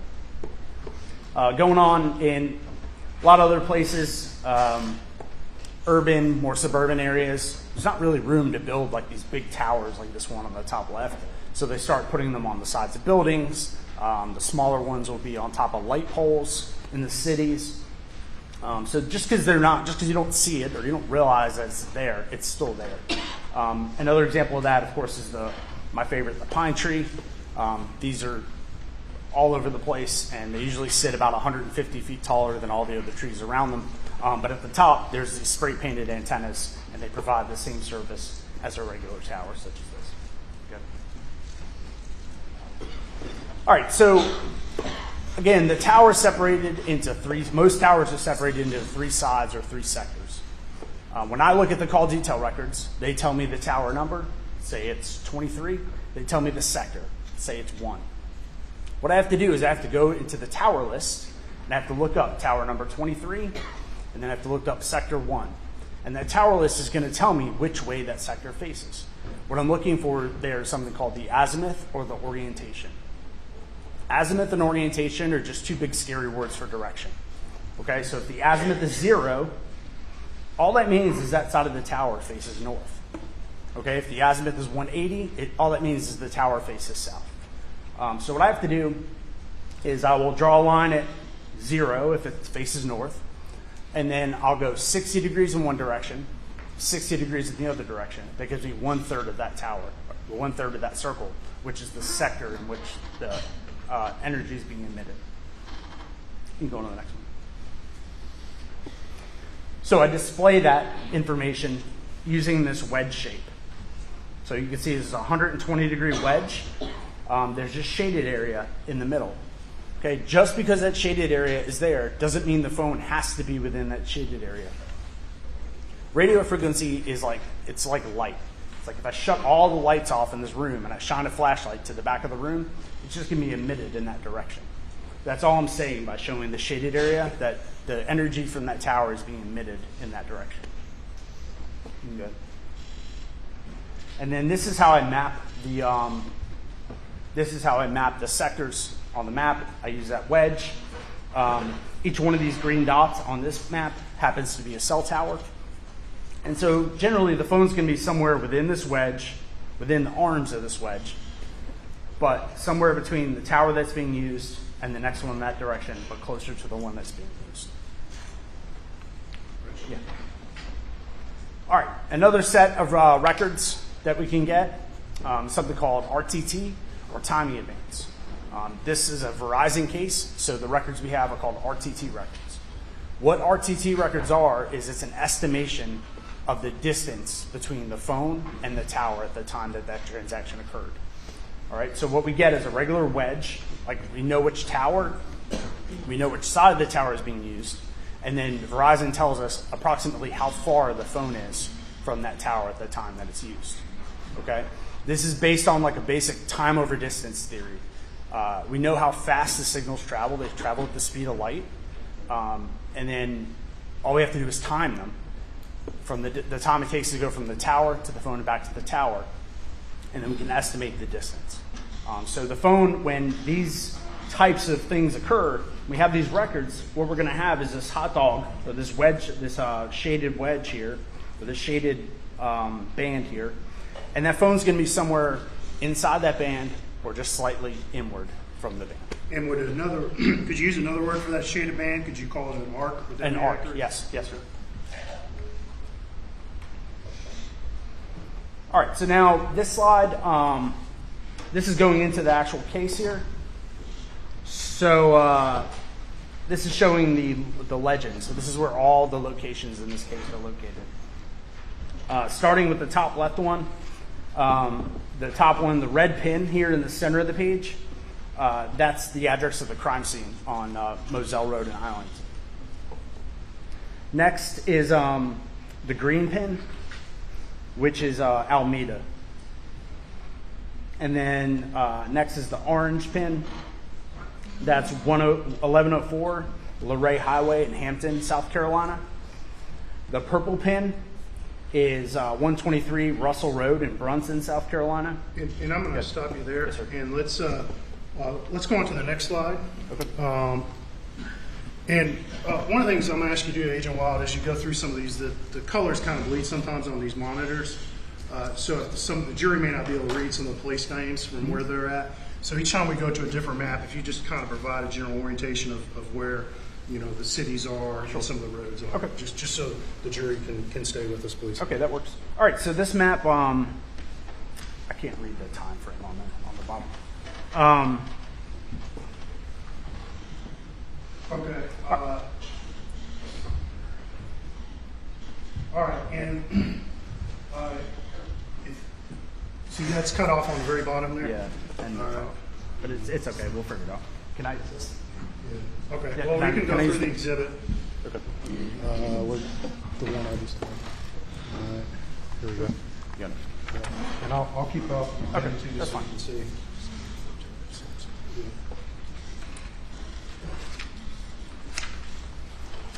Okay. So this is. Thank you so much. All right. So what's the time frame? So the time frame for this one is June 7th, 4:53 p.m. to 6:09 p.m. And this is the activity for Paul Murdaugh's phone, ending in 7845. So the blue pin is the address in Okatee, South Carolina. Okay. And what times do you show Paul's phone in that general area near Okatee, South Carolina? So between 5:40 and 6:03, generally in that area. On the afternoon of what day? On the afternoon of June 7th. Okay. All right. And there's several hits off several towers. I think. There's some down here. There's some at the bottom. So 453, 511. It's using the tower just south of there. And then 521.9 through 609, the phone is using the tower north of there. And just so the jury understands, this is that sector you're talking about a few minutes ago, right? So when the tower pinged off in this sector at this time, in theory, that phone could be anywhere within this sector, correct? That's correct. That phone could be anywhere within that sector. It could also be slightly outside of that sector because those lines, I can't go out to this tower and look up and see those three lines coming off. It's kind of like a fuzzy area between the sectors. So the sectors aren't hard and fast every time. Correct. Okay. But as just as in your general experience, within what range will you usually see a phone ping off a particular tower? What's the general max range? And I know it can vary. Well, it can vary because it depends on where the phone is. In a rural area, the phone could be 6 to 8 to 10 miles from the tower, and it can use that tower. It just kind of depends on where it is. Because towers are usually pretty far apart out in rural areas. In rural areas, they're set up for population density. So in rural areas, not a lot of population, a lot of farmland, they're going to be further apart. Whereas if you get closer into the city or suburban areas, they're going to be closer and closer together. And as a general rule, do cell phones try to connect to the nearest tower, where they have the best signal, correct? Well, the cell phone tries to connect to the tower and sector it sees as the best signal. That's not always the nearest tower, but most of the time it is. And so Paul's phone is in the area of Okatee starting 5:30 p.m. to about 6:09 p.m. on the afternoon of June 7th. That's correct. All right. And just so it's clear for this jury, we say Paul's phone, you can't testify as to who was holding that phone, correct? That's correct. I have no idea whose hand that phone was in during each one of these calls. All we know is that was the phone that we believe he was using. But Paul's phone is in these areas during these times? It is. Okay, we'll continue with Paul's phone. So this next slide is 6:17 p.m. through 7:30 p.m. And basically at 6:17, the phone is way south down here on the bottom of the page. And let's do some general orientation here. All right. What's this town right here? Can you read that? Yamasee. Okay. Yep. And this is where? That's Varnville. Okay. And that green was again what? Alameda. Okay. All right. And red, and this red up here is? That's the Moselle. Okay. All right. So what do you see this phone doing during this time frame starting at 6:24 p.m.? Yeah. So between 6:17 and 6:53, it's traveling north from the bottom of the page up to the side, and then kind of to the top. And then finally, where it uses Sector 1 here at 7:05 and 7:30, it's consistent with being in the area of Moselle. Okay. And this is just pinging in this area at 6:24, correct? Yeah. These are just the phone calls. These are the phone calls that are coming on the phone. Those are the towers that the phone is selecting as the best tower at that time. And this general direction seems to be traveling up north, and Okatee would be somewhere down in this area off the map, correct? Yes, sir. And that's off to the, for the record, off to the right and below where this slide is. And then you see the general progression north towards Moselle. Yes. And we see Sector 3 here. And what time is it pinging in Sector 3, just due south of Moselle? It's at 6:53 p.m. Okay. And then we see it switch over to Sector 1, which is a north-facing sector, correct? Yes, sir. And what time is it in Sector 1? 7:05. Okay. And then at 7:30, it uses that same Sector 1 at a distance of 2.91 miles, which is in the area of Moselle. So it's 7:30, it's somewhere in this arc like we talked about before, correct? Yes. Yes. The arc, the number provided by Verizon is not necessarily 100% accurate, right? It's not, because depending on where the phone is, if the phone's out in the middle of the field, 1 mile from the tower, it should register at a mile. But if the phone's in a house, or let's say the phone's in this courtroom, those signals have to go through the exterior walls of the courtroom, hit my phone, then go back out through the exterior walls. And it might slow the signal down, which will make the distance just slightly further. So it's generally reliable, but not necessarily exactly accurate when you see that RTT distance, It's correct? it's not exactly accurate. Okay. All right, but regardless, at 6:53, it's pinging to the south of Moselle in Sector 3, and at 7:05, it's pinging in the same sector where Moselle is to the north, correct? Yes. And so what inference can you draw, in your opinion, of what the cell phone did between those two times? Well, between 6:53 and 7:05, I mean, it could have moved from Sector 3 to Sector 1, or it could have been on the line between Sector 3 and Sector 1 at that time and just bounced back and forth. But you would agree that generally this direction is towards where? Towards Moselle. Okay. Yes, sir. Okay, and we're on the next slide. And tell us what we see. This is still Paul Murdaugh's phone, correct? It is. This is 7:30 p.m. to 8:40 p.m. Okay. So here on the right side of the page, starting at 7:30, there's those activate RTT hits at. And that was the same from the last. That's the same from the last one. Slide. Okay. Right, and then 7:33, there's another RTT hit and a call. Another RTT hit on this tower to the bottom left. And then where those arcs overlap, when they're in close timing to each other, that's generally where the phone is going to be. And so you can see that the arcs overlap in the area of Moselle. So by about that time, 7:30 to 7:33, would your opinion be that cell phone's in that area? It has to be somewhere in the area of Moselle. Yes, sir. And then we have other calls at 8:40, 8:32, and 8:40 on here as well. Okay. At 8:40, and it pings off of this sector at 8:40? Yes, is sir. that correct? And that's sector which off this tower? That's Sector 1 off of that tower. And again, same direction as Moselle? Yes. Okay. And what do we see on this slide? This is 9:03 p.m. on June 7th. And so here there's a call, and then there's an RTT distance of 3.11 miles. Okay. And let's just do some general orientation again. The red is what? This red marker is what? That's Moselle. Okay. And the green is what? It's Alameda. Okay. And then what's this town right here? That's Varnville. Okay. All right. And we have a hit at 9:03:22. Yep. All right. And what? And it's off sector what? It's off Sector 3, but again, there could be a little overlap there between Sector 3 and Sector 1. Okay. And so there's a chance. I mean, the phone's likely still in the area of Moselle. It's just using a different sector. Okay. Your opinion is it's likely in the area of Moselle. Yes. I know for a fact that there's signal from this sector in the area of Moselle. You have a slide to show that. I should, yes. Okay. All right.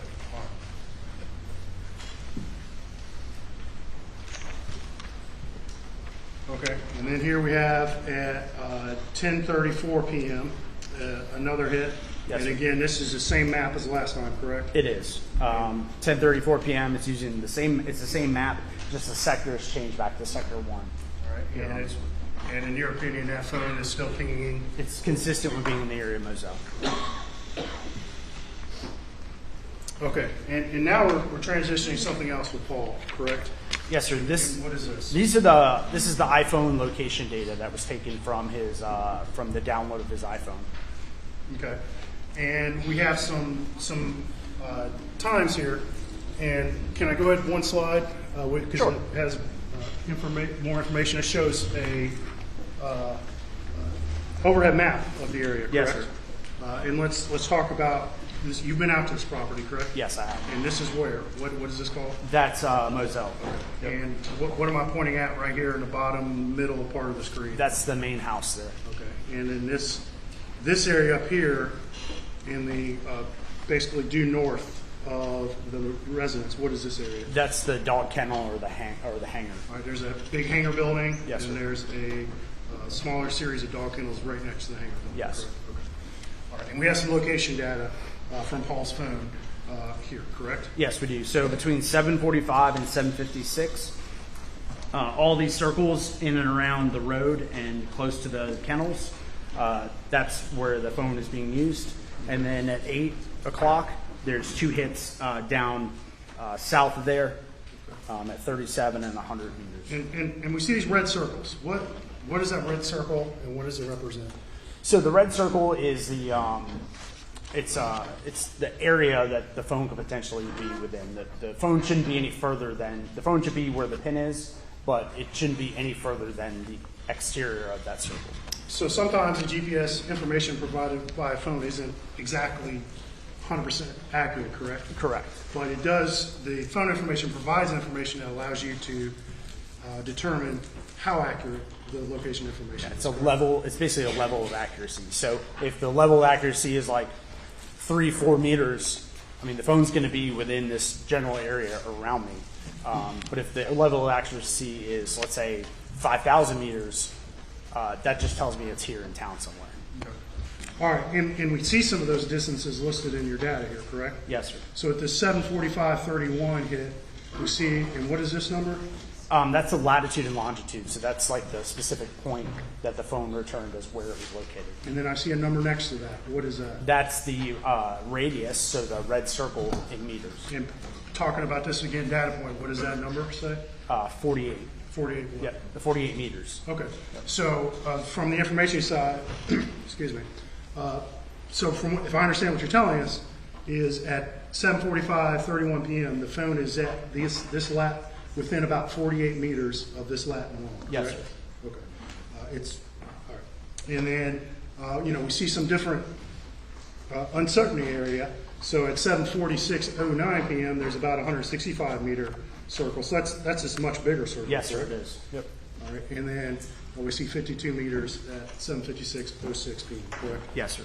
All right. And then you talk about these hits and down here at 8 o'clock. Yes. And we're going to advance one more slide to show the digital map. The previous slide had the exact same data, correct? Yes. All right. So we're still looking at a overhead aerial view of Moselle, correct? Yes. This is 8:04 to 8:05 p.m. Okay. And so now we're seeing some hits across this Moselle Road, correct? That's correct. And again, we see the location error value, and it's somewhere within these circles. It is. At those times, Yes,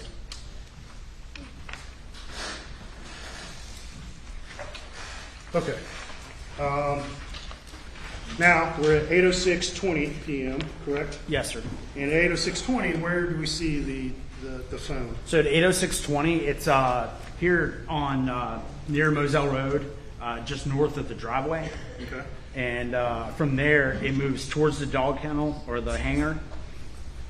It moves towards the dog kennel or the hangar, then kind of up the driveway, and then finally winding up back at the house at about 8:14. So we see a series of location hits, correct? Yes, sir. And of course, looking at the timing, it would appear that the phone moves back through the kennels, correct? Yes. And then moves up this road towards the house at the main residence, correct? Yes. And we see some circles associated with this data, but several of these circles start to get pretty small, correct? Yes, they are pretty small. And what are those size of those circles? 20 meters are the final ones that are in and around the house. And just so I clarify, we see the blue pin, right? Yes. And that represents the actual lat long that was recorded by the phone. Yes, it does. And the 20 meters means it's almost certainly within that circle. Yes. Within that particular pin, correct? Yes. All right. And when you see a series of kind of rapid pings like this within a short period of time, Generally, what does that tell you is going on with that cell phone at that time? Well, the phone's using some kind of application, some kind of map or something that's using its location data. All right. And then, regardless, by 8:08:45 p.m., where is Paul's phone? It's back at the house. Okay, and that's got a low error of how big? I'm sorry. An accuracy of 20 meters. An accuracy of 20 meters. Okay, and that makes a pretty small circle around the size of that house. It does. Correct? Okay. And there's another hit at 8:14 p.m. at the same place. Yes. Sir. Yep. Okay.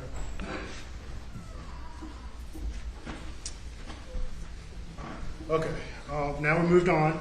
We're still looking at this overhead map of Moselle, and we have some more hits starting at 8:14 and going through to 8:35:07 p.m. Correct? That's correct. And all these seem to be centered around the residence. They are, yes. Now, there's some varying degrees of accuracy, correct? Yeah, there's one that goes up to 165 meters, but most of them are between 20 and 79. 8:35:07 p.m., that phone, Paul's phone, is within 20 meters of the Moselle residence, correct? That's correct.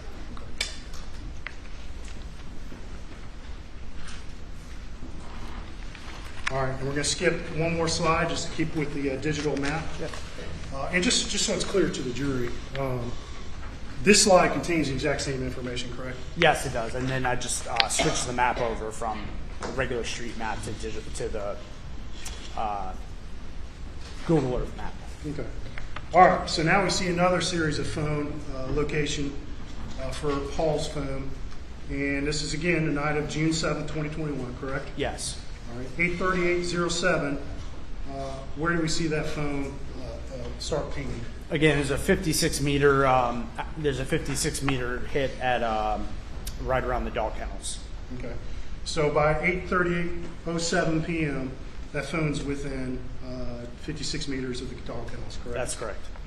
All right. And then we see some more hits. There's a little bit larger of an error starting at 8:44. Yes. But then we see a hit at 8:44:55 p.m., and it says media location. What does that mean, sir? So in the cell report itself for that record, it came from a movie file. That's where that location was generated from. Okay. And have you seen that video that that location data came from? Yes, I have. And just generally speaking, what is that video? That's the video inside the kennel when Paul's playing with the dog. Okay. All right. And that video was recorded at the timestamp recorded on the video is 8:44:55, correct? Yes. And that matches exactly with the dog kennel, correct? It does. And I don't see a number next to that data point. Why don't I see a accuracy number? Not 100% sure why there's no accuracy number, but we know the video was taken inside the dog kennel because we can see the video. And then the next one right after that, I mean, basically there's records just before at 8:44:53 seconds and 8:44:56 seconds, and both of those put it in the area of the dog kennel. Okay. I'm going to skip one more slide here. Excuse me. And we're still looking at this overhead map of Moselle, correct? Yes, sir. And we have, looks like a hit location data at 10:18 Yes. p.m. and at 10:18:03 p.m., correct? Yes. And both those are centered on where again? They're, again, just right there in the vicinity of the dog kennel. Okay. Now, did you plot every single location data point that you received from Lieutenant Doug? No, I did not.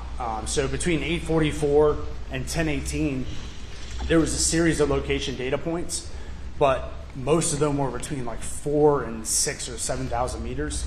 So they wouldn't, in my opinion, they weren't super helpful to figuring out exactly where that phone was at that time. When you see an accuracy of that big or uncertainty of that big, in your opinion, is that location something that can be, is that reliable information? I mean, not 100% reliable because it is such a huge, area it could be in. And going back to the last couple slides, between then and now, between 8:44 p.m. and this 10:18 p.m., did you see any information off of Paul's phone that suggests it went anywhere but stayed at those kennels? No.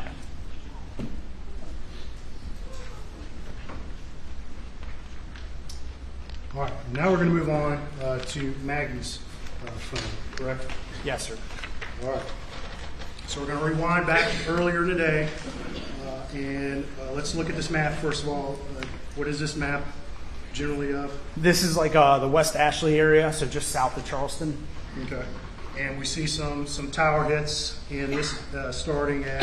Yeah, about 4:25 p.m. and then ending at about 7:05 p.m. The phone's generally in this West Ashley area. So Maggie's phone remains in that general area until about 7:05 p.m. Yes, sir.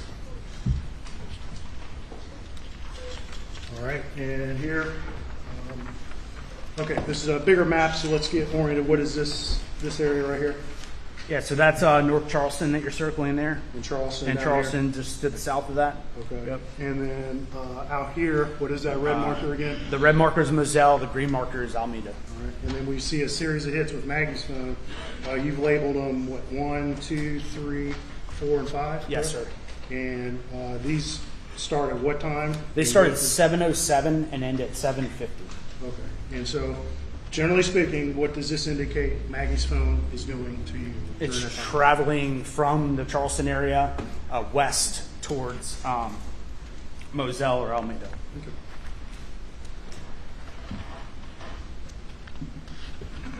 All right. And here we have a hit at 7:50 p.m., 7:20 p.m., correct? Yes, sir. All right. And where is this? That's right in Walterboro, actually, right here. Okay. Right here in Walterboro, Yes, correct? sir. And did you take a look at what appeared to be Maggie's general route from Charleston out towards Moselle during that time? Yes. And what road would she most likely have been on to travel that way? Route 17.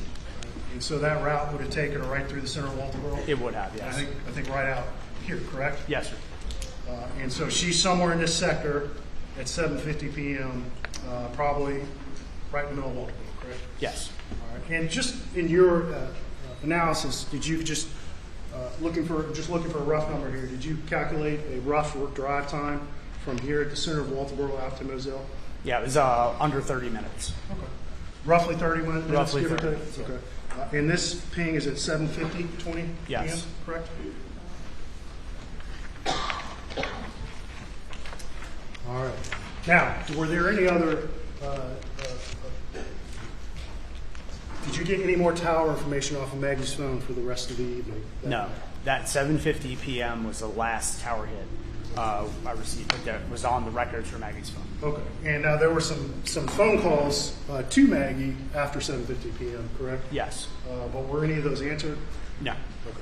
And so you don't have any good tower information for her phone after 7:50 p.m. correct? That's correct. All right. Now we moved on, and we're looking at whose phone? We're looking at Alex's phone. Okay. And what time frame are we talking about here? This is 4:10 p.m. to 6:25 p.m. Okay. Let's get oriented here. This is the red marker is what? Moselle. And the green marker is what? Alameda.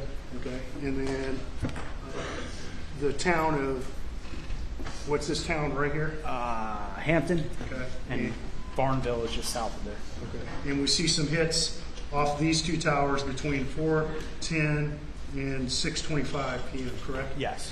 All right. And are you familiar with the location of the law firm formerly known as PMPED? Yes. All right. And is that in the vicinity of Hampton? It is. And would that be within these areas that Alex's phone? Yeah, that would be consistent with the activity on the phone records. Okay. And that's up until when? 6:25 p.m. All right. And here we are, the next slide. And again, orientation, green is what? Alameda. Red is what? Moselle. Okay. And what information do we see here? Here we have a number of calls between 6:40 and 9:10 p.m. and they're all using tower 159263. And that's the tower? one shown, which faces north and is consistent with being in the area of the Moselle property. So starting at 6:40 p.m., you see him north in this sector, which is the sector where Moselle is. Yes, sir.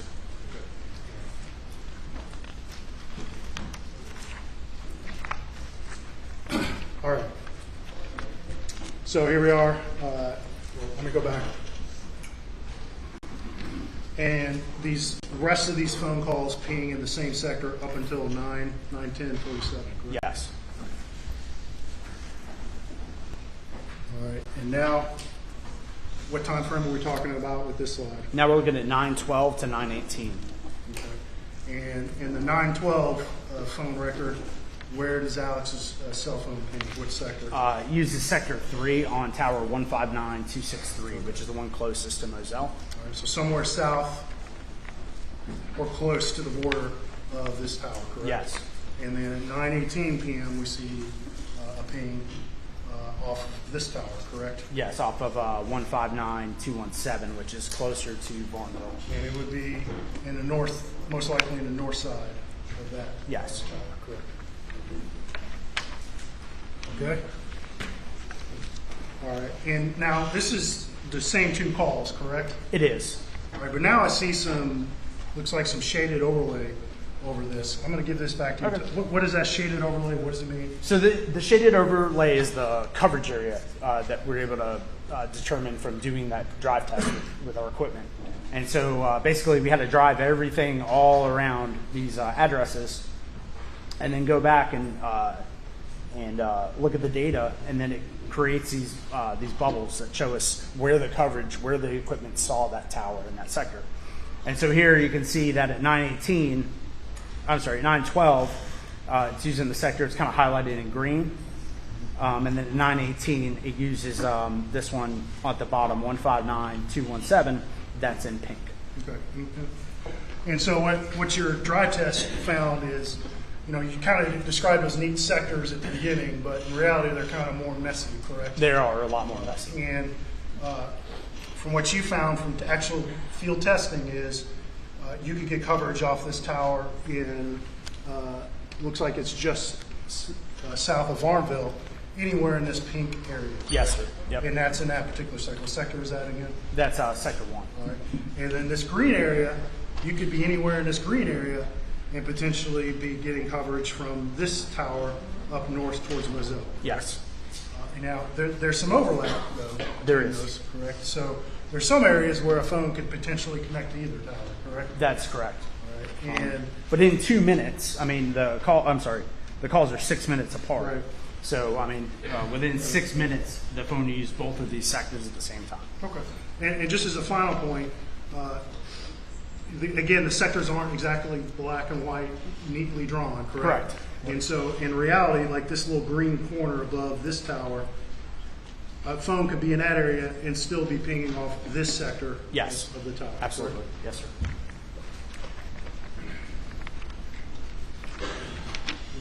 And this coverage is something that you told the jury about the drive test, correct? Yes. And that's when you guys went out with actual equipment to measure the coverage in all these areas, correct? Yes, sir. We drove all these roads, and again, that equipment, every few seconds, it's recording the GPS point, and then it's measuring the signal level from all of the towers and sectors in that area. And then what I do is I go in and I can read the tower and sector that was used by looking at the call detail records, and I can go in and select the coverage area or this blob for that tower and sector. So let's go on to the next slide. And we see now we have some information starting at what, 9:20:34, correct? Yes, sir. So at 9:20, from 9:20 to 9:46, there's a handful of calls, all using tower 159217, but using sector 2 that kind of faces towards the Alameda address. Okay. And then there's also one RTT hit at 9:34 at about 2.09 miles, which is consistent with being in the area of the Alameda residents. Okay. And that starts that phone's within the sector. It's starting at what time? 9:20. Okay. And it last phone call on that sector is at what time? 9:46. And Alameda is in that sector, correct? It is. But if a car were driving up this road towards Warrenville, and I believe that's Highway 378 or 278, Yes. excuse me, that's still in that same sector. Correct? It is. So yes. if someone's in a vehicle on that 278 right there in that sector, you would get the same information. Yes. Right. So, so at 9:46, if a car has already left Alameda and we're on 278, it would still ping in that same. It should, yes.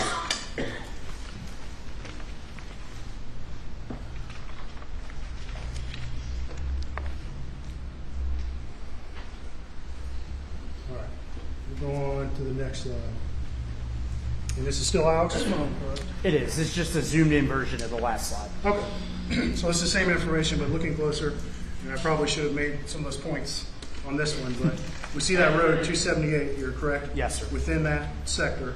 And there's Alameda. It's also in the same sector, correct? It is. All right. And so, in theory, unless for the RTT hit at 9:34, the phone could be anywhere in this arc, correct? It could be anywhere in that arc. And for the rest of these hits, it could be anywhere within this whole sector. It could be anywhere between this tower and sector and the next one in that direction. Okay. Okay.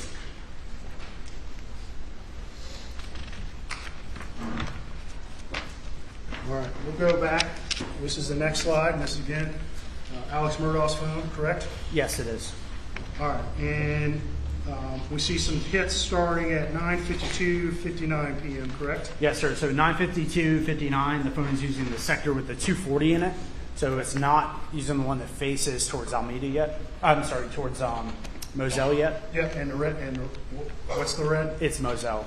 And the green? Is Alameda. Okay, so just in the previous slide, we saw the phone down here in the area of Alameda, correct? Yeah, it was using that tower near Alameda, but facing Alameda. And by 9:59 p.m., Alex's phone is pinging off of this tower right by Varnville, correct? I'm sorry, could you repeat your question? Which no, tower? At 9:52 and 9:53, the phone is using the tower closer to Moselle, Okay. but on the sector facing towards Varnville. Okay. All right. And then we have a 10:06 hit, 31, Yep. correct? Yes, sir. And do you recall what particular phone call was placed from Alex's phone at 10:06 and 31? That was the 911 call. All right. And it hits off of which tower? It hits off of the tower closer to Varnville. Okay. But then at 10:17, there's another hit with Alex's phone. And which sector is it pinging off at 10:17? That's using the 0 azimuth, so sector 1 that faces towards Moselle. So that initial 911 call hit off this tower way down here by Varnville, correct? It did. All right. And that was one of the reasons you were called in to help figure out why that happened, correct? I was, and I figured out why it happened. It's because, so in radio frequency, the higher the frequency, the shorter the distance that it can travel. The lower the frequency, the longer it can travel. So on this tower, there's 2 different sets of sectors, and one is at a higher frequency, and one is at a lower frequency. So this call here happened on a lower frequency, and therefore the signal can travel slightly further. Okay. So it's, in your opinion, it's consistent the phone could have been up here at Moselle at the time of that 10:06 911 call. It could have been, yes. Next slide. All right, and we're going to come up on them in a little bit. Do you have some more detailed maps showing the actual coverage? Actually, yeah, I think this is it. Yes, sir. All right. So what information do we see on this slide? So this is the tower and sector being used at 9:52 and 9:53. And again, this blob shape here, that's the coverage area for that tower. And so you can see it's mostly in the center here, but there are some dots out, but most of it kind of faces towards Varnville. Okay. And the calls at 9:52, 9:53 occurred somewhere within this sector, correct? Yes, they did. And that line with the slightly shaded area represents the actual real coverage that you went out and measured where that phone could have been during that time. That's correct. Next slide. All right, and we zoomed in here, correct? Yeah, so we zoomed in. Again, now we're zoomed in kind of on the Moselle property, and just showing that there's a couple little specks of coverage there from this tower and sector And again, on that property. Which tower is this? This is the tower that's closest to Moselle. It is, yes. But you do actually see some actual coverage area right there on Yes. this line. And the red is right there, correct? Yes, the red is Moselle. Next slide. Okay, and here we are. We zoom back out. Again, red is Moselle. And this is that tower just down south of Varnville, correct? It is. So that's the tower south of Varnville, or near Varnville, facing north. And this is for the 911 call, again, on that lower frequency. So the signal goes a lot further. Actually, there's little specks all the way up here near Anderson. Okay. So this is Varnville, this is Moselle, and this is the coverage that you actually went out, and measured in with real equipment. Yes, sir. And you've determined all these shaded pink areas if a phone could get coverage in this tower sector in those pink areas. Yes. And we see some of that pink area up right by Moselle. Correct? We did, yes. Next slide.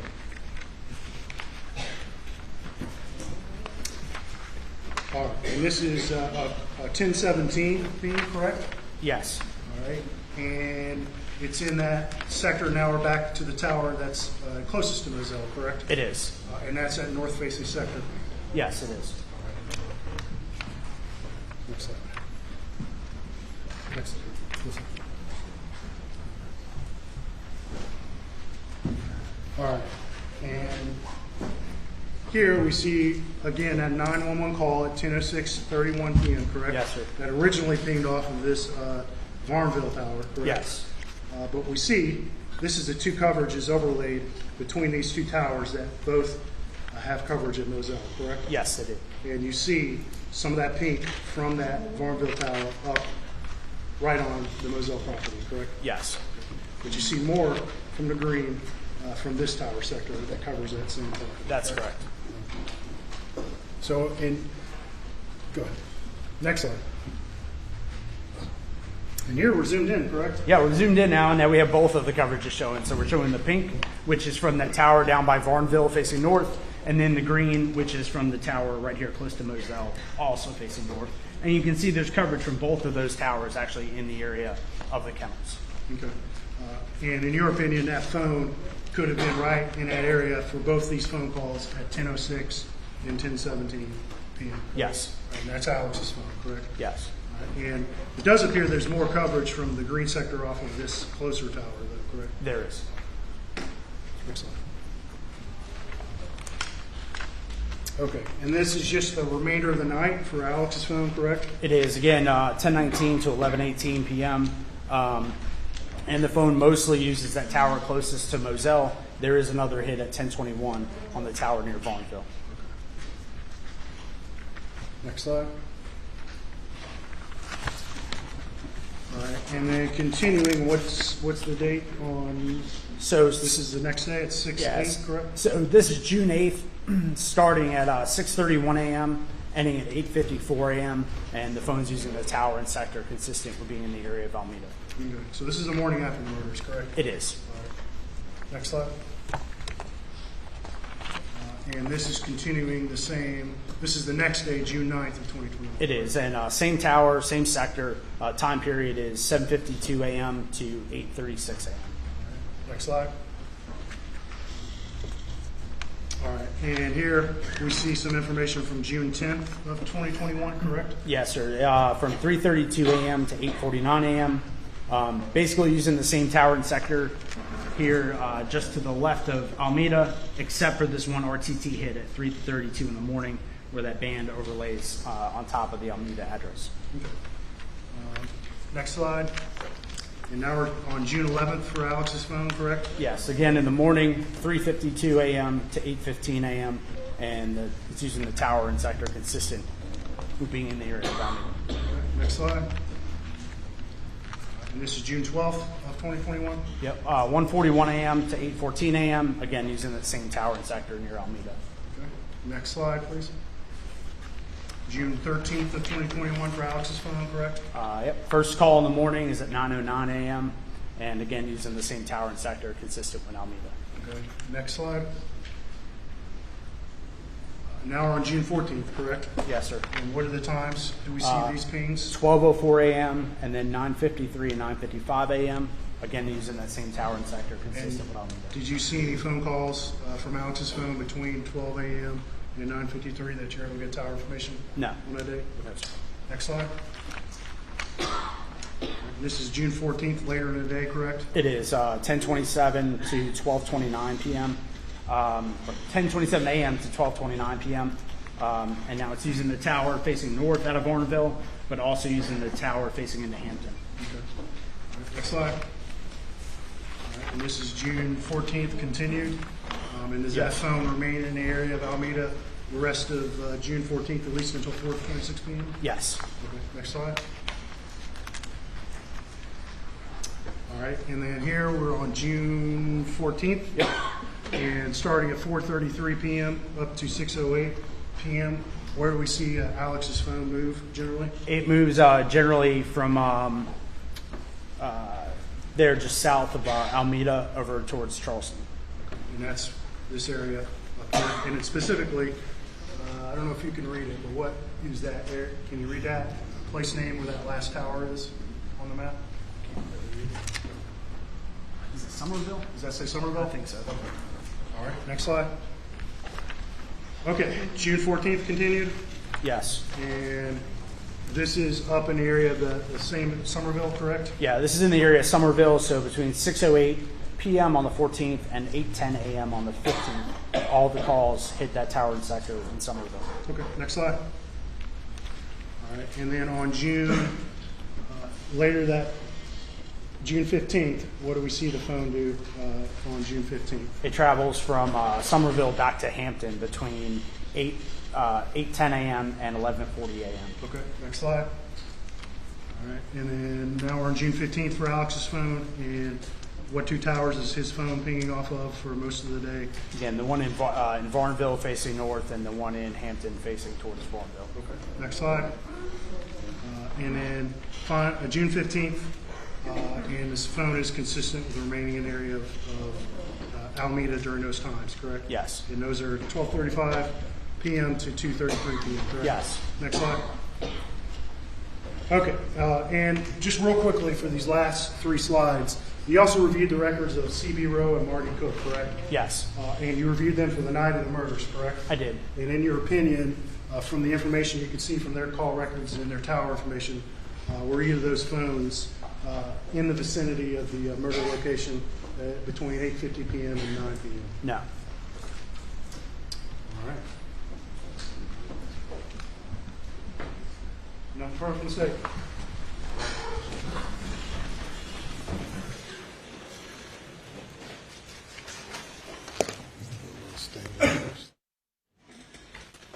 So I'll stand for a moment.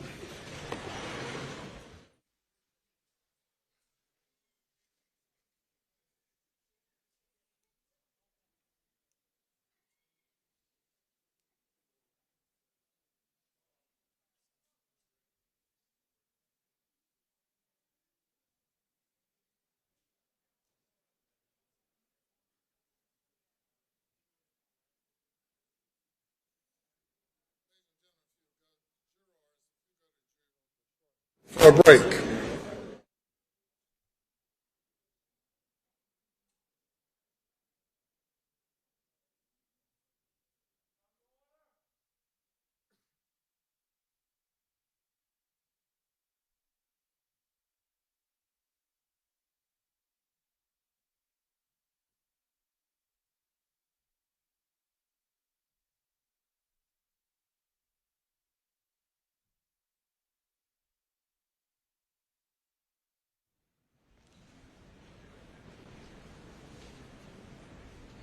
We'll be in recess about 10 minutes.